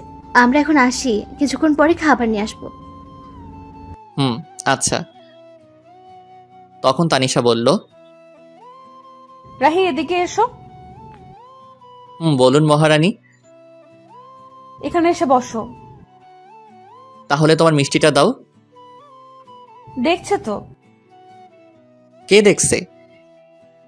তোমার পাঠক পাঠিকা। এই যে পাঠক পাঠিকা ভাই বোন, আর কতদূর যাবেন? এখন আমাদের প্রেম করতে দেন। ভুল ত্রুটি হলে ক্ষমার দৃষ্টিতে দেখবেন। পুরো গল্পে আমার সাথে থাকার জন্য ধন্যবাদ। কেমন হয়েছে গল্পটি বড় করে কমেন্ট করে যাবেন। তারপরের গল্পটা দেখতে হলে অবশ্যই সঙ্গে থাকবেন।